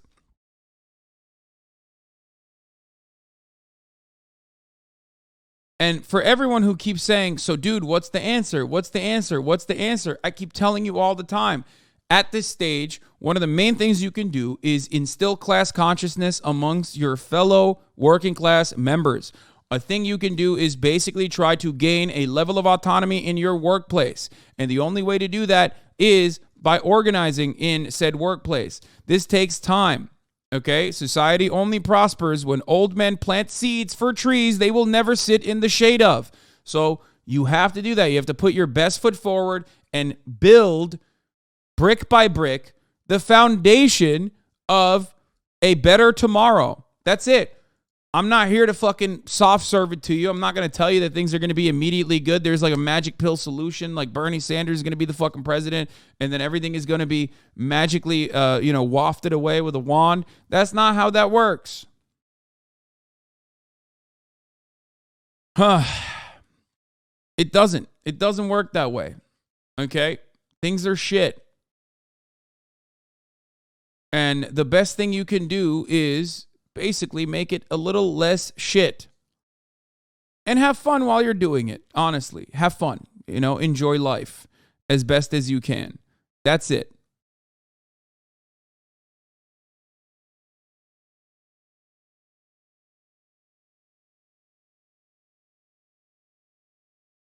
The term obese is a slur is so funny. All right, here is Don Bacon. But people got to tell their congressman, if they're one of those 20, that the House is shut down. We're not working on the issues that we campaigned on, like lowering inflation, securing the border, supporting our law enforcement, standing up to China. None of this is happening. All our committees are now shut down, and it's on these 20 people. They're embarrassing the House. They're embarrassing the Republicans. They're embarrassing our country. So I think over time, with focus, we'll get some of these over. But we also have to be willing to consider working with the Democrats at some point to get some work on some concessions to get some support there if these 20 refuse to budge. But people got to tell.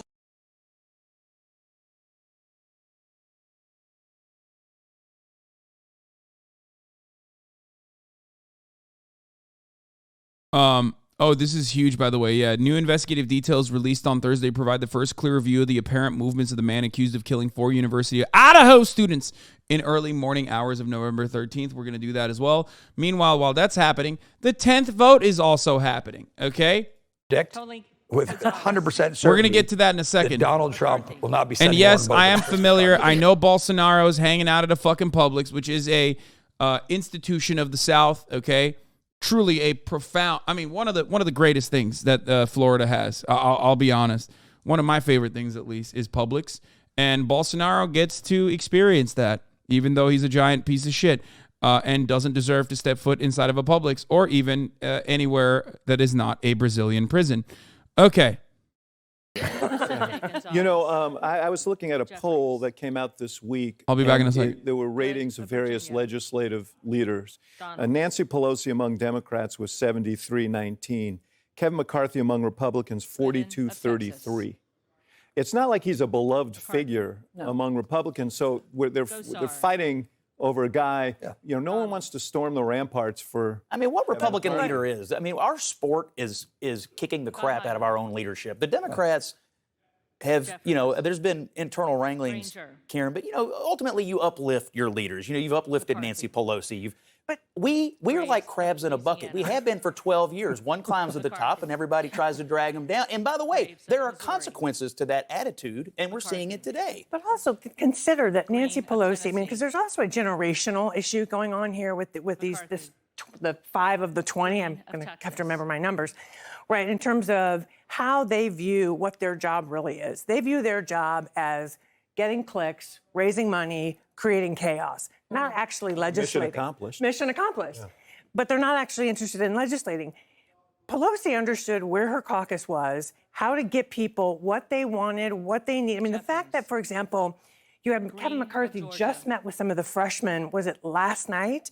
He should have been doing that over the holiday to try to understand where the caucus was when he came in. I don't think anybody here, these guys, anybody would disagree. Pelosi was a legislative genius. She was great at what she did. But there's a big gap between being a legislative genius and what we've seen these last few days, which has been a kind of parade of errors. John F. Kennedy said in his inaugural address in a different context, those who foolishly sought power by riding the back of the tiger ended up inside. That's a little of what's going on right now.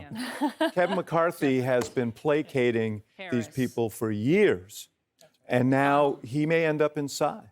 Right now you are watching Kevin McCarthy headed to his 7th defeat in his efforts to be named to be elected Speaker of the House. He needs to win 218 votes. He can only afford to lose 4 House Republicans. He has already lost 10 House Republicans. We knew that was the likely outcome.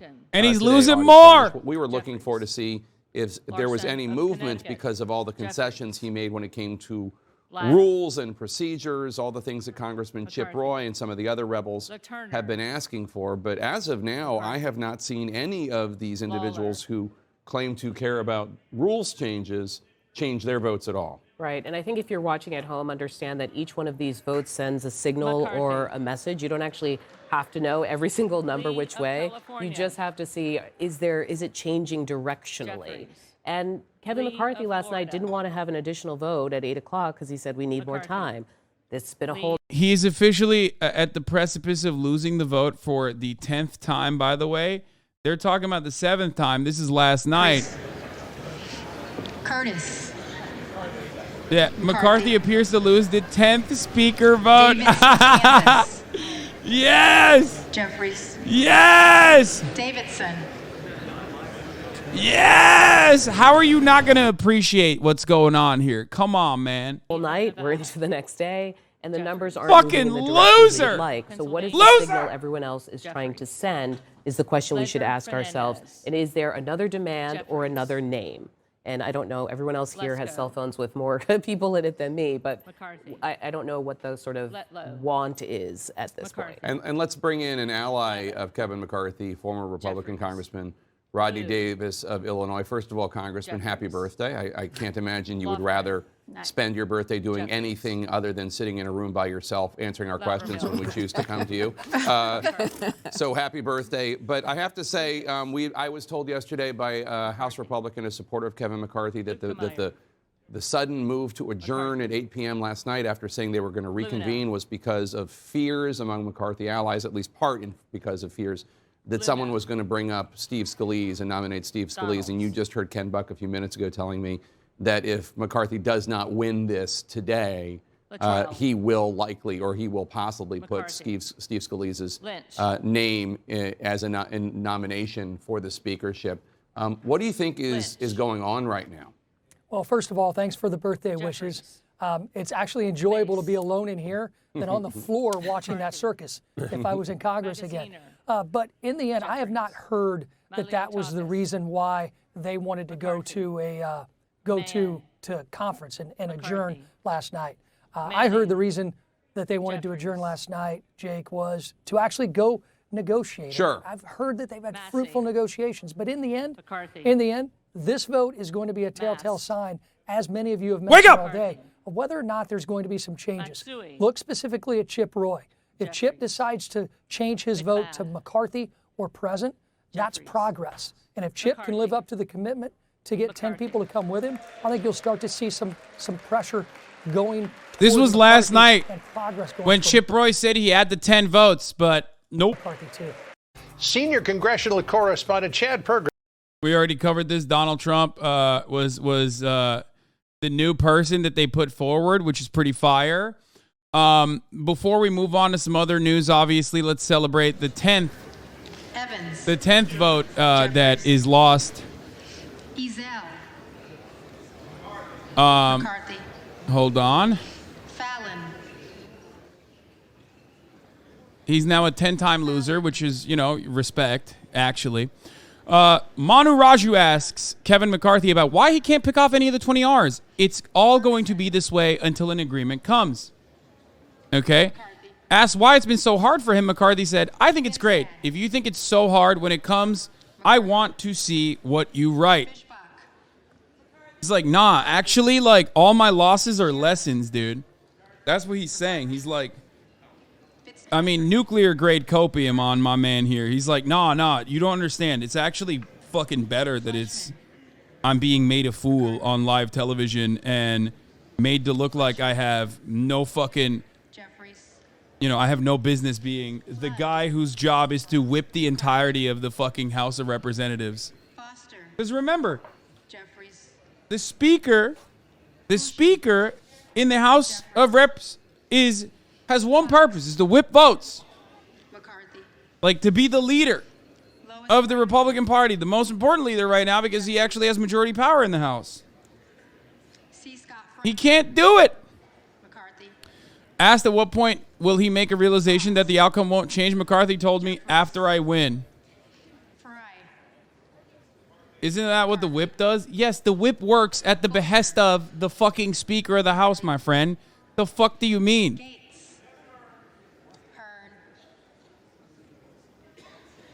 Well, the whip whips, but I get your point. No. Guys, nobody talks about Dick Durbin when you're talking about the Senate. You talk about Chuck Schumer, okay? Even though Dick Durbin is Chuck Schumer's whip. Shut the fuck up. That's not how that works.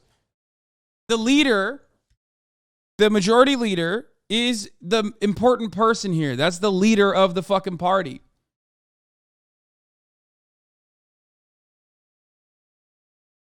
Okay? Goddamn.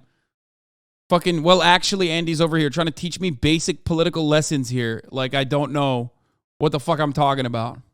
Well, actually, it's technically the whip. Hold on. Let's look at what Fox News is covering. I love tuning into Fox News randomly in the middle of the day because you know that the only time they actually cover this shit is during the day, and even then they rarely cover it.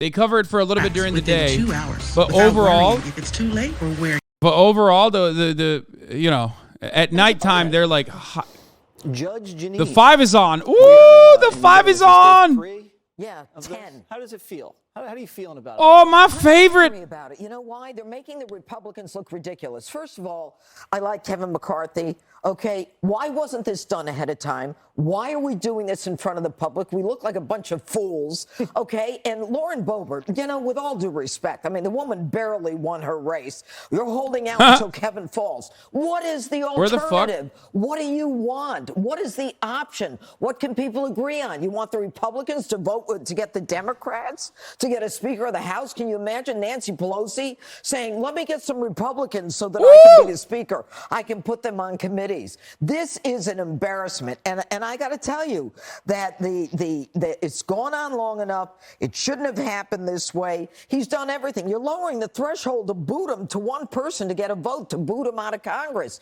This guy raised $250,000. Half these people voting against him. How much? Billion. He raised $250 million. Okay, but for the House. Right. Okay, all right. And these people that he gave money to are voting against him. What do they want? They have no other alternative. They're egomaniacs who've got no answers, and they ought to just be quiet and just go along with the majority at this point. If you don't want to vote for a bill, don't vote for it. And that's the end of it. I shouldn't even go to you, Harold. You know, this is our thing. We're going to keep this in the family, so I'm going to go to Dana. Dana, your thoughts now on this 10th no vote. Well, it's the longest staring contest in history. My sister and I used to have these in the back seat of the car, and I was pretty good. Yeah? Yeah, I would not blink. And it feels like this is what everybody is digging in.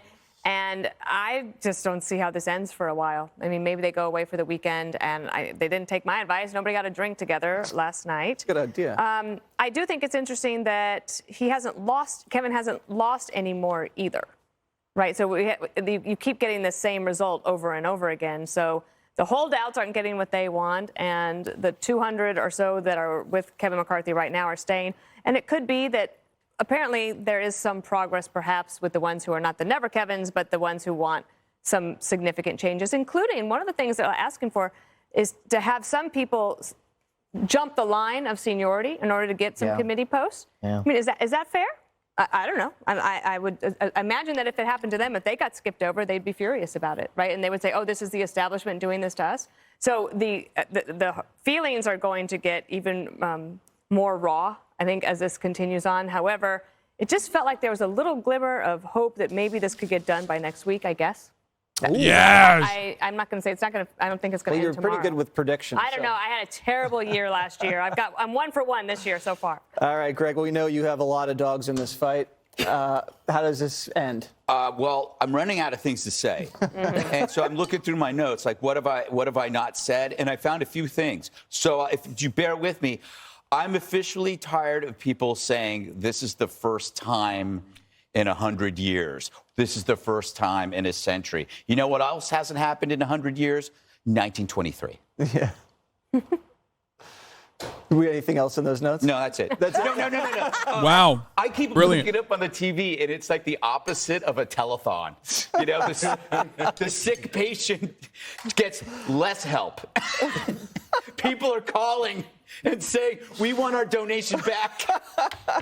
I feel bad for McCarthy. This cannot be good for your ego. Every hour you lose basically what is literally a popularity contest. This is very important because this is the main propaganda arm, the main communication arm of the Republican Party openly shitting on the Republican Party. Okay? That's very, very big for the Republican Party and the way it's being seen by the by the population. You know, you guys, you made your point. You're basically putting everybody on notice. That's good. Healthy quarrel. We like that. It's democracy in action. It's transparent, but at the same time, it's tedious. We're getting bored with it. However, I like that it takes up all the time of politicians. Maybe this is how the only thing politicians should be doing is voting on whether they're still a politician, right? That way they'd be checking their constituents more than checking Twitter. Right? If they're like Democrats might actually care about the border and about crime if they could be voted out every single day. And maybe the Republicans would do something about fentanyl if they could be voted out every day. So I say let's do this forever and ever. And just because I want to see Cavuto cover it every single day. And it's like so true. All right, Hale, just keep it short. Independent voters who voted for Republicans voted for them on crime and border, inflation, gas prices. I can't imagine this is what they thought they were voting for. As I think about this and you look at it, I agree with most, if not everything that's been said. You've got 21 people, 5% of the Congress has decided they're not going to allow half of the legislative branch to be seated and to get to work on the things that independents and Republicans, and I would even argue some Democrats, voted for Republicans in the House to do: the border, crime, inflation, energy, giving us more certainty. There's some things I agree with them that we can't get to. It seems very personal with some of these people. It's almost like if you're in a football team and the wide receiver looks at your girlfriend the wrong way, so you don't throw him a pass. He's your best player. You're not going to throw him a pass to the team. I'm running the ball every down. The team could win. These guys seem like they didn't get invited to the prom or something, so they're still upset about those that didn't invite them to the prom. They're blaming Kevin McCarthy. So what I would do if I were Kevin McCarthy at this point, I think you have to be serious about, and all the Republicans and Democrats have to be serious about isolating those 21 people who don't want to be part of the Congress. So they should all come together and figure out whom they want elected. Probably will be Kevin. But Kevin, I'd scrap the deals he's worked with those 21 and go work a deal with some Democrats. And go work a deal with them. Because if I'm listen to me, he can't win without them. The 201 Republicans, or whatever the number is, they're the ones who should feel most affronted by what he's doing in terms of caving into those 21 Republicans. Because they cut deals with him a long time ago and said, wait a second, why are you cutting a deal with these guys? You can't even count them to vote for you. He did a deal and not one of them. Not one of them has voted for him. I feel bad for him in that regard, but this should have been done, to your point, Judge, before all of this went to the floor. But what does he have to promise a Democrat in return? Does he have to put him on a committee? I mean, how bad is the back and forth? I don't know, but one thing I know, I think for certain, if he worked a deal with Democrats and Democrats didn't uphold the deal, I'd criticize the daylights out of the Democrats. The fact that more people are not criticizing these 20 Republicans who said if you do these things, I know, but everybody's not. If you do these things, we'll vote for you. Some people are celebrating them as heroes. They're not heroes. You know what they are? They're the most incompetent, cruelest deal makers I've ever seen. That was not short. They're not a deal. They're not. We asked you to be short, and that was not short. They're obstructionists. All right, let's go. I thought you meant long. Ahead. Prosecutors released gruesome new details as the Idaho murder suspect makes his first. Oh, no. They're obstructionists. Oh, no. Oh, no. Off the floor there and to our cameras where you're standing, Jay. And Sessions has voted for Kevin McCarthy every round of voting since this started and has actually attempted to convince many of his no-McCarthy friends to come to some type of compromise. Here's a look back at the conversation we just had, and then we'll dissect it. Congressman, can you hear me okay? I can. Good afternoon. Okay, good, great. Well, Congressman, I have known you a long time. We have raised a lot of money, negotiated a lot of deals for the Down Syndrome Foundation, among other things, including our military and our veterans. I know that you know what it takes to make a deal. And while I have you now, and while you are watching basically it's 21 now. Historic 21, dysfunction 21, as 21. It's been described here 21. On the floor. Can you do something for me? With regard to where this is going and what is the outcome here for Kevin McCarthy? Well, I think you hit the essence of it. It is about Kevin McCarthy. It has taken us a couple rounds. We're now in, I think, round 9 to figure out that these 20 people will stay as long as it takes, yell as loud as they need to yell. and to keep Kevin McCarthy from being the next speaker. Now, with that said, they've raised during this period of time lots of issues, lots of flags, lots of different people that they've supported. It is time that we... It's funny, they have to keep handing it to them when the guys are just like very transparently lashing out for no fucking clear reason with no clear purpose, and they have to keep handing it to them because what they're doing is basically obstructing. And they also know that there is like a base of support for that kind of behavior. What the fuck? Is it effing again? I'm going to lose my mind. But that's where we are, and this will continue until there's some change at that measure of who would replace Mr. McCarthy. So, Congressman, I know that you are close to many of the No McCarthy folks. So, and you want to see a compromise here. What have you been telling them? And could you tell me with whom you have spoken to directly and what you have told them directly? Well, I think it's important if you, and you're entitled to draw that conclusion because most of it is true. Most of it is true that I have who are in this conference, including my little brother, Ken Buck. But Ken Buck, who I put on the Rules Committee, sees very clearly that hard work has to take place, and that requires a strong Rules Committee with strong members. It's not a no vote, it's working through things.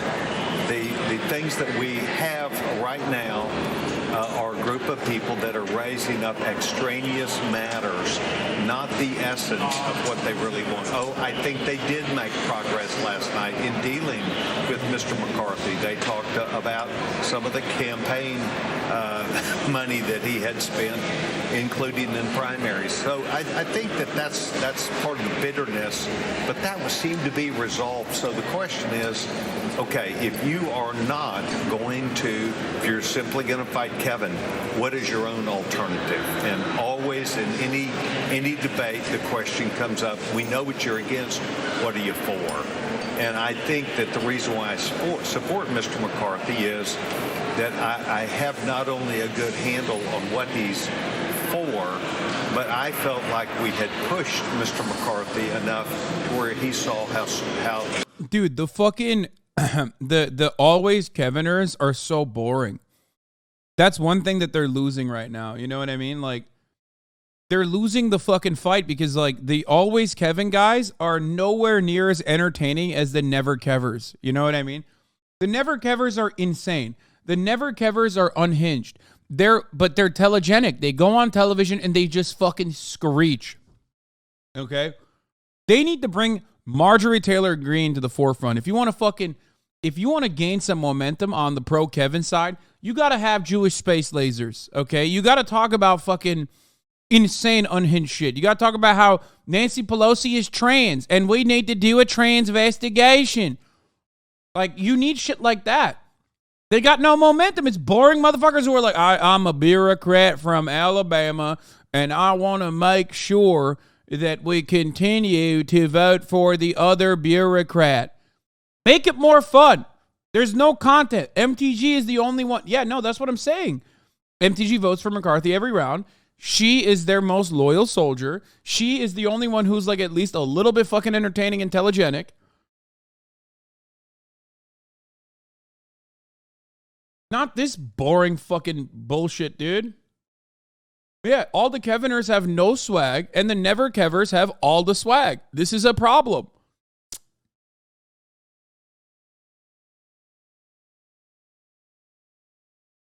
Get Brian Donalds in here. Or Bryson, whatever his name is. Like, get him on. Get him on the fucking dial. Be like, why are you voting for Kevin McCarthy when the Never Kevers think you are a better figure to be Speaker of the House? Like, ask him that question. Byron? Yeah. I don't even know his fucking name because he's just some random fucking dude from Florida. You know what I mean? Like,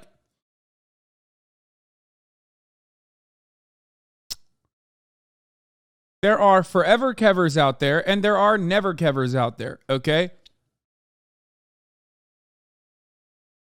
and fine, except we don't know what these 20 want also. Otherwise, this will continue perhaps with Mr. Scalise. And that is a bad sign. We need to figure out what their idea is about a speaker that they really want to support that would play with easily 200 other Republicans. And I think it's possible that we could get to that, but they have to make that decision. So, oh my God, it's over.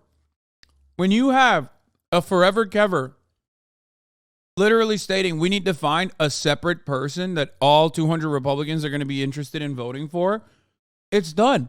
The Never Kevers are winning. That they will get. What do you think? Where is the deal going to be made? What do you think it's going to come down to where a deal is made and they will get what they want in order to come to a deal with Kevin McCarthy? Well, I didn't say they would come to a deal with Kevin McCarthy. I think we've got it. I think our membership has it that Mr. McCarthy is that issue, and that's a non-starter for them. What I'm trying to suggest to you is we need to find out what is not their starter, what is their best effort of what they're willing to do, and it needs to be a sit-down where they negotiate how we're going to get to 218, and I think it's possible. What gives me that confidence? Being in Congress, working in private sector for 16 years, a deal is always possible. Things are not as bad as we think they are, nor are things as good as we want them to be, and we got to find somewhere in between. So I believe it's possible. I have confidence in my colleagues because we got to get on with our work. Will it be done? Do I think Kevin McCarthy will win? I don't know. And I am openly telling you that anyone who confidently predicts what is happening right now is lying to you. Anything could happen. Okay? You could have numerous Republicans unironically have to go back home because like family emergencies in a flood or whatever the fuck, okay? And then not reach quorum and then have Hakeem Jeffries win. You know what I mean? Like it's just, there are so many different, there are so many things that could potentially happen because basically at this very moment, okay, the main reason why Kevin is not being voted in as Speaker of the House, there is no, how do I describe it? There is no like ideological purpose for this. There is no clear-cut goal. So when the guys don't have like an actual goal, when the people who are like holding this process up, or have no clear, tangible no association, no clear, tangible goal, anything could happen. Tomorrow they could decide, all right, we're done with this. We wanted to wait until January 6th to stop the process. We're voting.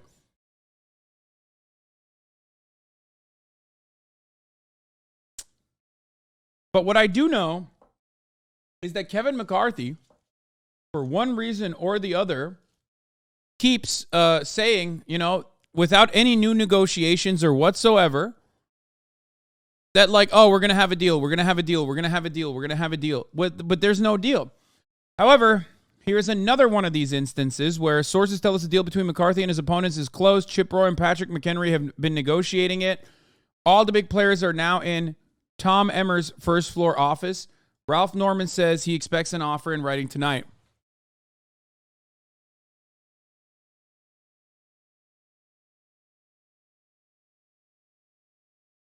Oh my God, dude. Holy fuck. I got so fucking scared. It's Marat. Jesus Christ, dude.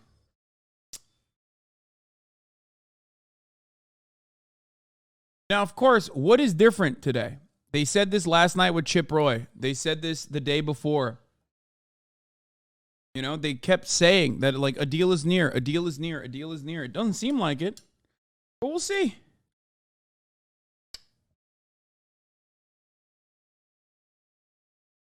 At this moment, McCarthy has 4 options. Flip enough holdouts to win, basically 17 to 21. Work with Democrats to get to 218, give them good committee ratios, other powers. Move to a plurality threshold, or drop out. Problems for McCarthy are flipping 17 members who already voted against him 9 times seems unlikely.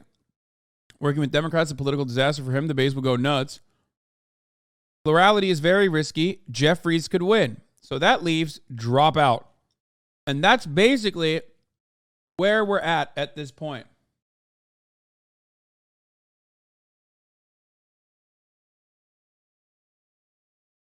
Dem leadership huddle right now as they're reporting GOP will try to adjourn after this vote.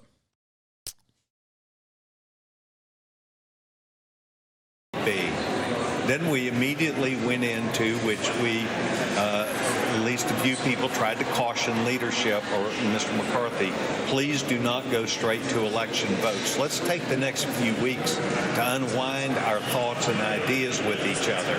And that's where this process got off guard and it became. If they clear the threshold for a plurality, which I don't know how this works. Also, ew.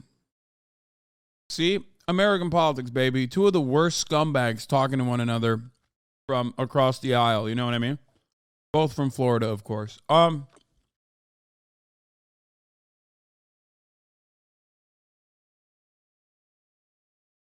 So the thing is, fuck was I gonna say? I totally forgot. God damn it. I forgot. I forgot what I was going to say. God damn it. Murat, you scared the shit out of me, bro.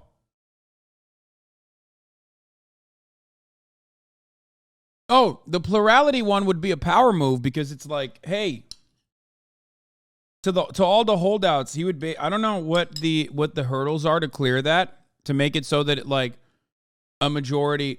Oh, wait, I'm actually misreading that. There's no way to like switch it over to just a majority, right?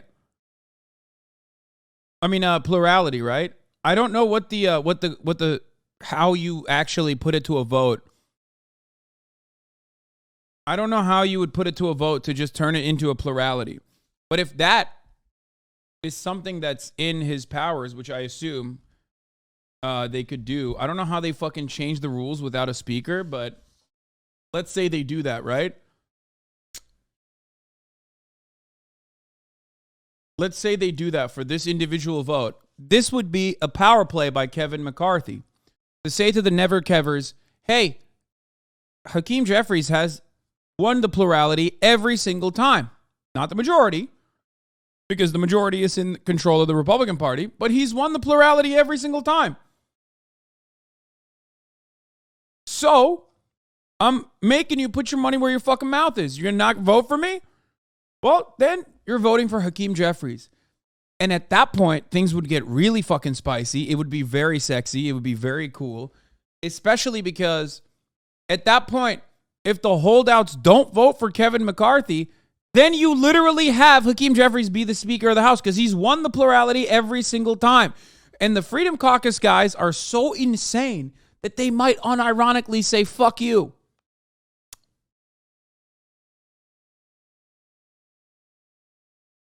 And I guess basically that's the reason why he hasn't done it, because he's like legitimately worried. I suspect he is legitimately worried that like you can't really play chicken with insane people. You know what I mean?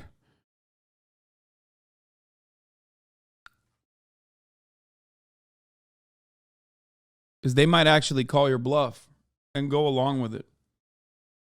Game. I only need 5 of them, as we've said, to hold out. It isn't an equal negotiation. He wants. This is cope for real, but I love it. Wait, what do you mean? There's no copium here. I mean, the situation is chaotic. The situation is fucked. I'm just reporting on it, on what the options that Kevin McCarthy has. At that stage, if he goes to plurality, if he votes for a plurality. And then the most likely scenario is those Republicans will cave. At least, like, not all of them, but enough of them will cave.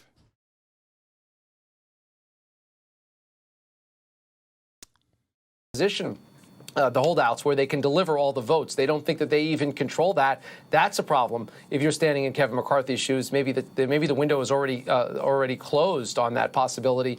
But if there's a negotiation out there that has some members of Congress sitting it out, others changing their votes, still others negotiating rules packages and the like, it is going to be quite a dance for Kevin McCarthy to complete. And again, at this hour, even though there's new stirrings of negotiations, we don't have any details on that, and no guarantees that any negotiations negotiations, any new deal gets enough votes back on board for Kevin McCarthy. He does not have 218 as of this hour.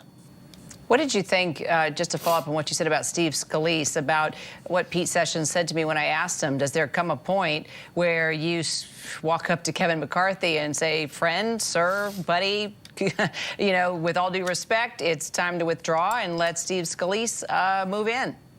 Frankly, I think the biggest thing going for Kevin McCarthy is that neither Steve Scalise nor anyone else has the votes right now. The folks who are holding out on McCarthy have voted no. They voted for different candidates no. They have split their votes in a couple of different ways. They've moved them around. They voted for Trump. They voted for a former member of Congress and Lee Zeldin at one point.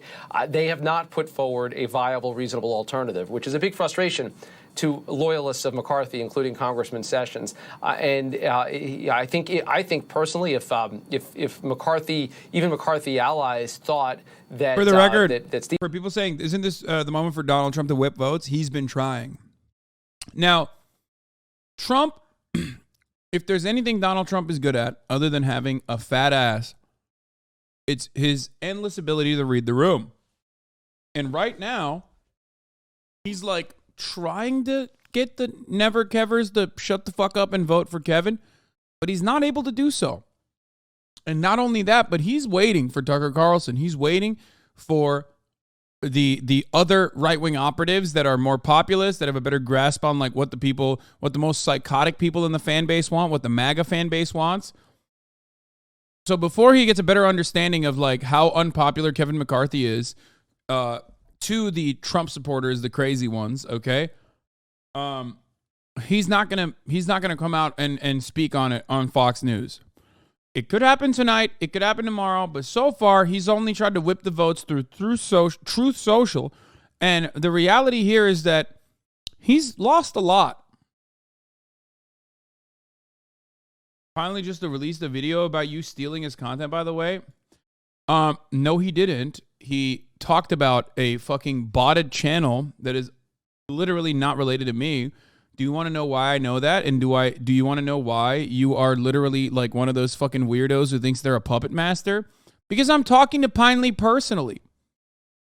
Like, I've been talking to Pineley since the beginning of this process and working alongside him to deal with the issue. Why are you like this? Do you think that you have some way to like cause drama and create drama in between two people that are already communicating with one another? Why is it that this is the only platform where this happens, by the way? Straight up. The only platform where people will turn around and be so sad, so pathetic. They're like, I'm kind of bored with this, politics stuff. Let's get to like me making additional drama for you.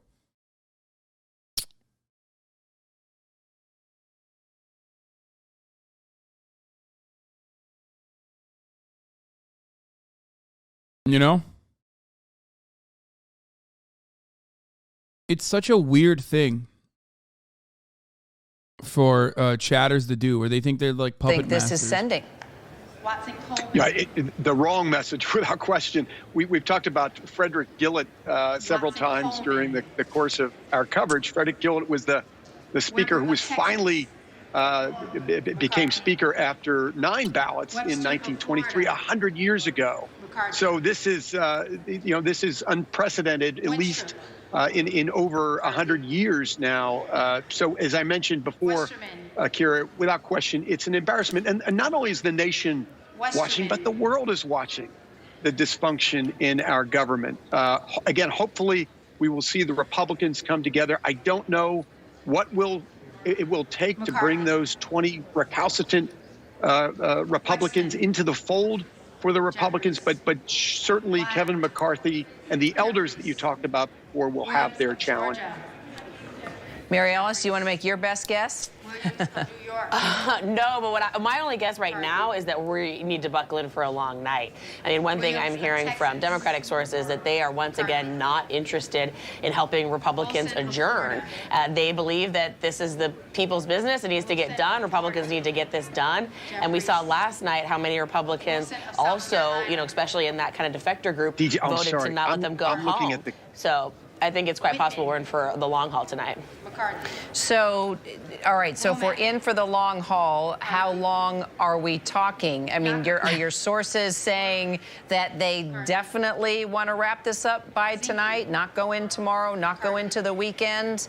I know we're reading through the tea leaves again, but we're just trying to get some sort of sense. It seems like depending on who you talk to, you're getting different we're getting different messages. Okay.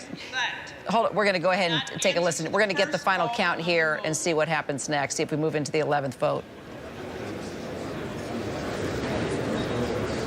So she didn't give a breakdown yet. Oh, here we go. These are the folks that weren't there that she's going to call out and get votes from. Let's listen. Yeah. McCarthy. It's Representative Bacon. All right. So Mary Alice, you still with me? Vice.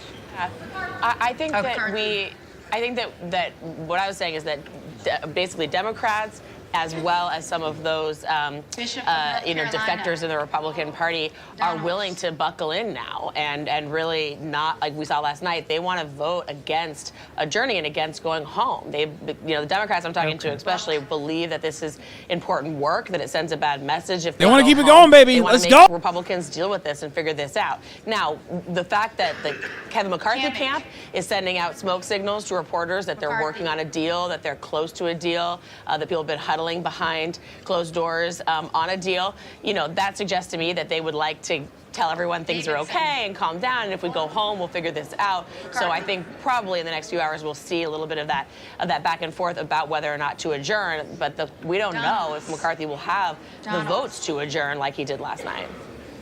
Jay, breaking news from the Hill there. Possibly a deal could be made. So here's what we know right now at this hour, Kira. We know that Ralph Norman, who is one of the McCarthy holdout votes, one of the original Never McCarthy votes from just after the election, has just walked into Majority Whip-elect Tom Emmer's office. Say it right. Say it right. It's never Kevers and forever Kevers.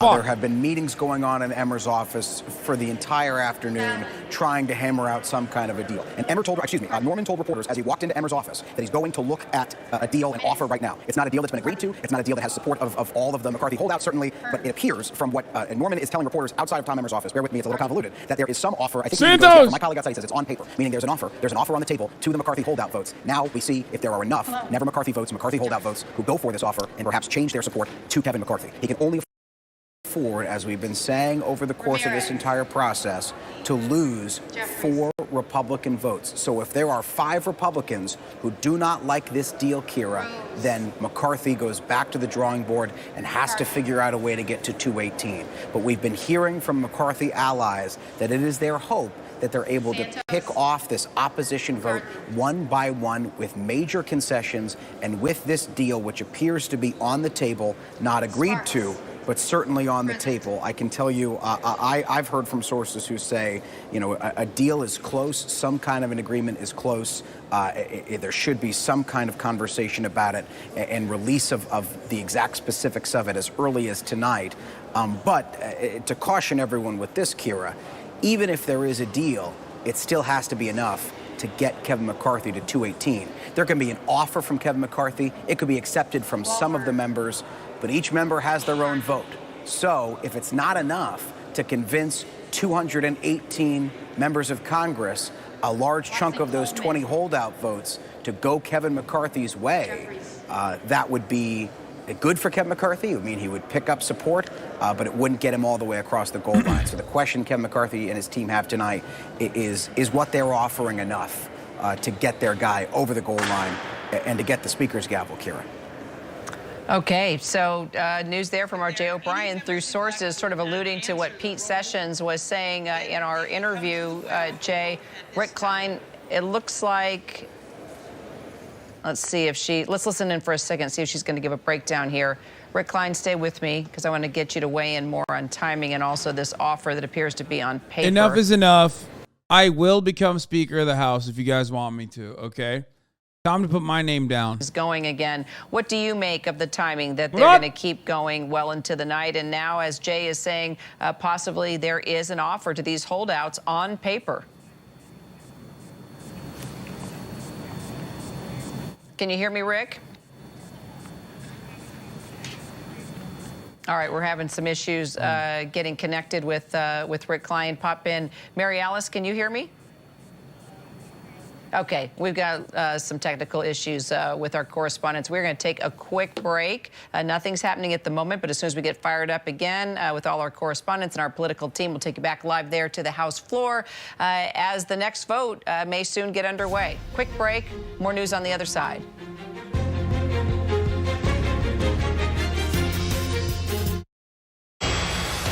With so much at stake in our world right now, we wanted to thank you for your trust and for making ABC News America's #1 news. And thank you for making ABC News Live America's #1 streaming news.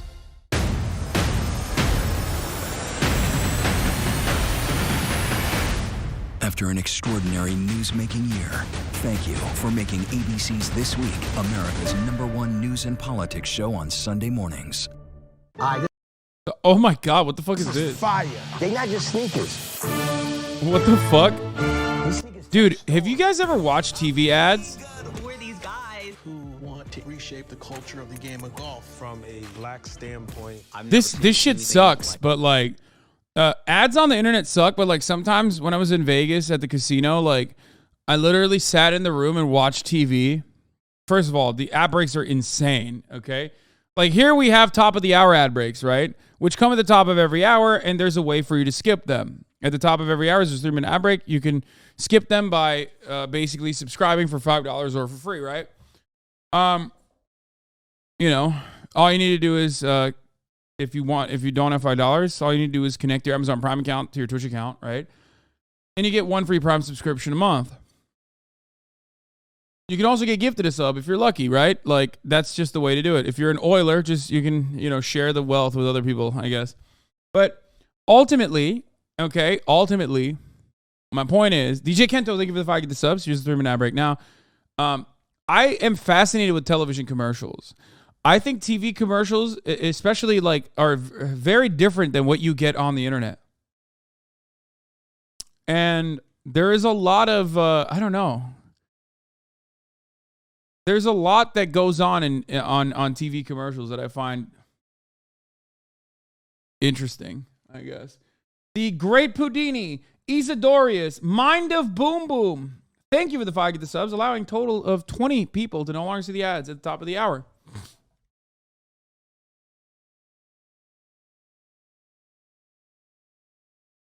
Excuses, ads, or TV ads? What do you mean?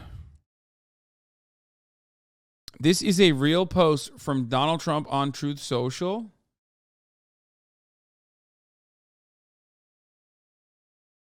What the fuck?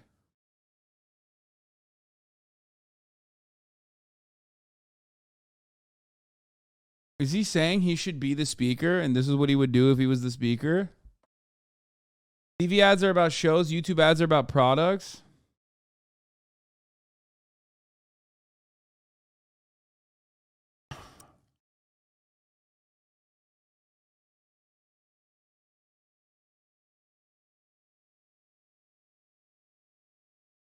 CNN is talking about Trump being speaker.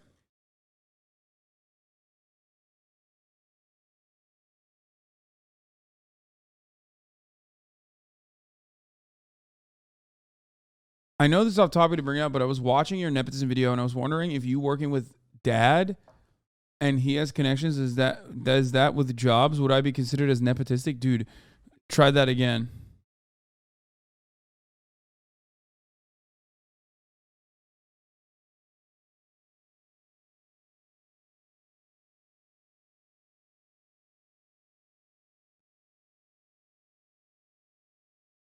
What the fuck? Prince Harry had a frostbitten penis at Prince William and Kate Middleton's wedding? What? Why do we know that? Like, is that real?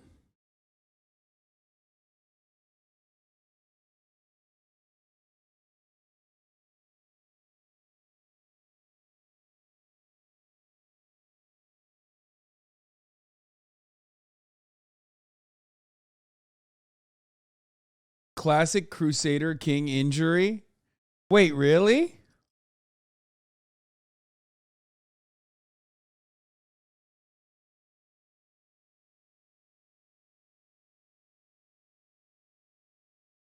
Harry also said he killed 220. Wait, what? How many? Also, Harry said he killed 25 Talibans. Yeah, I don't fucking believe any of that. That's cap.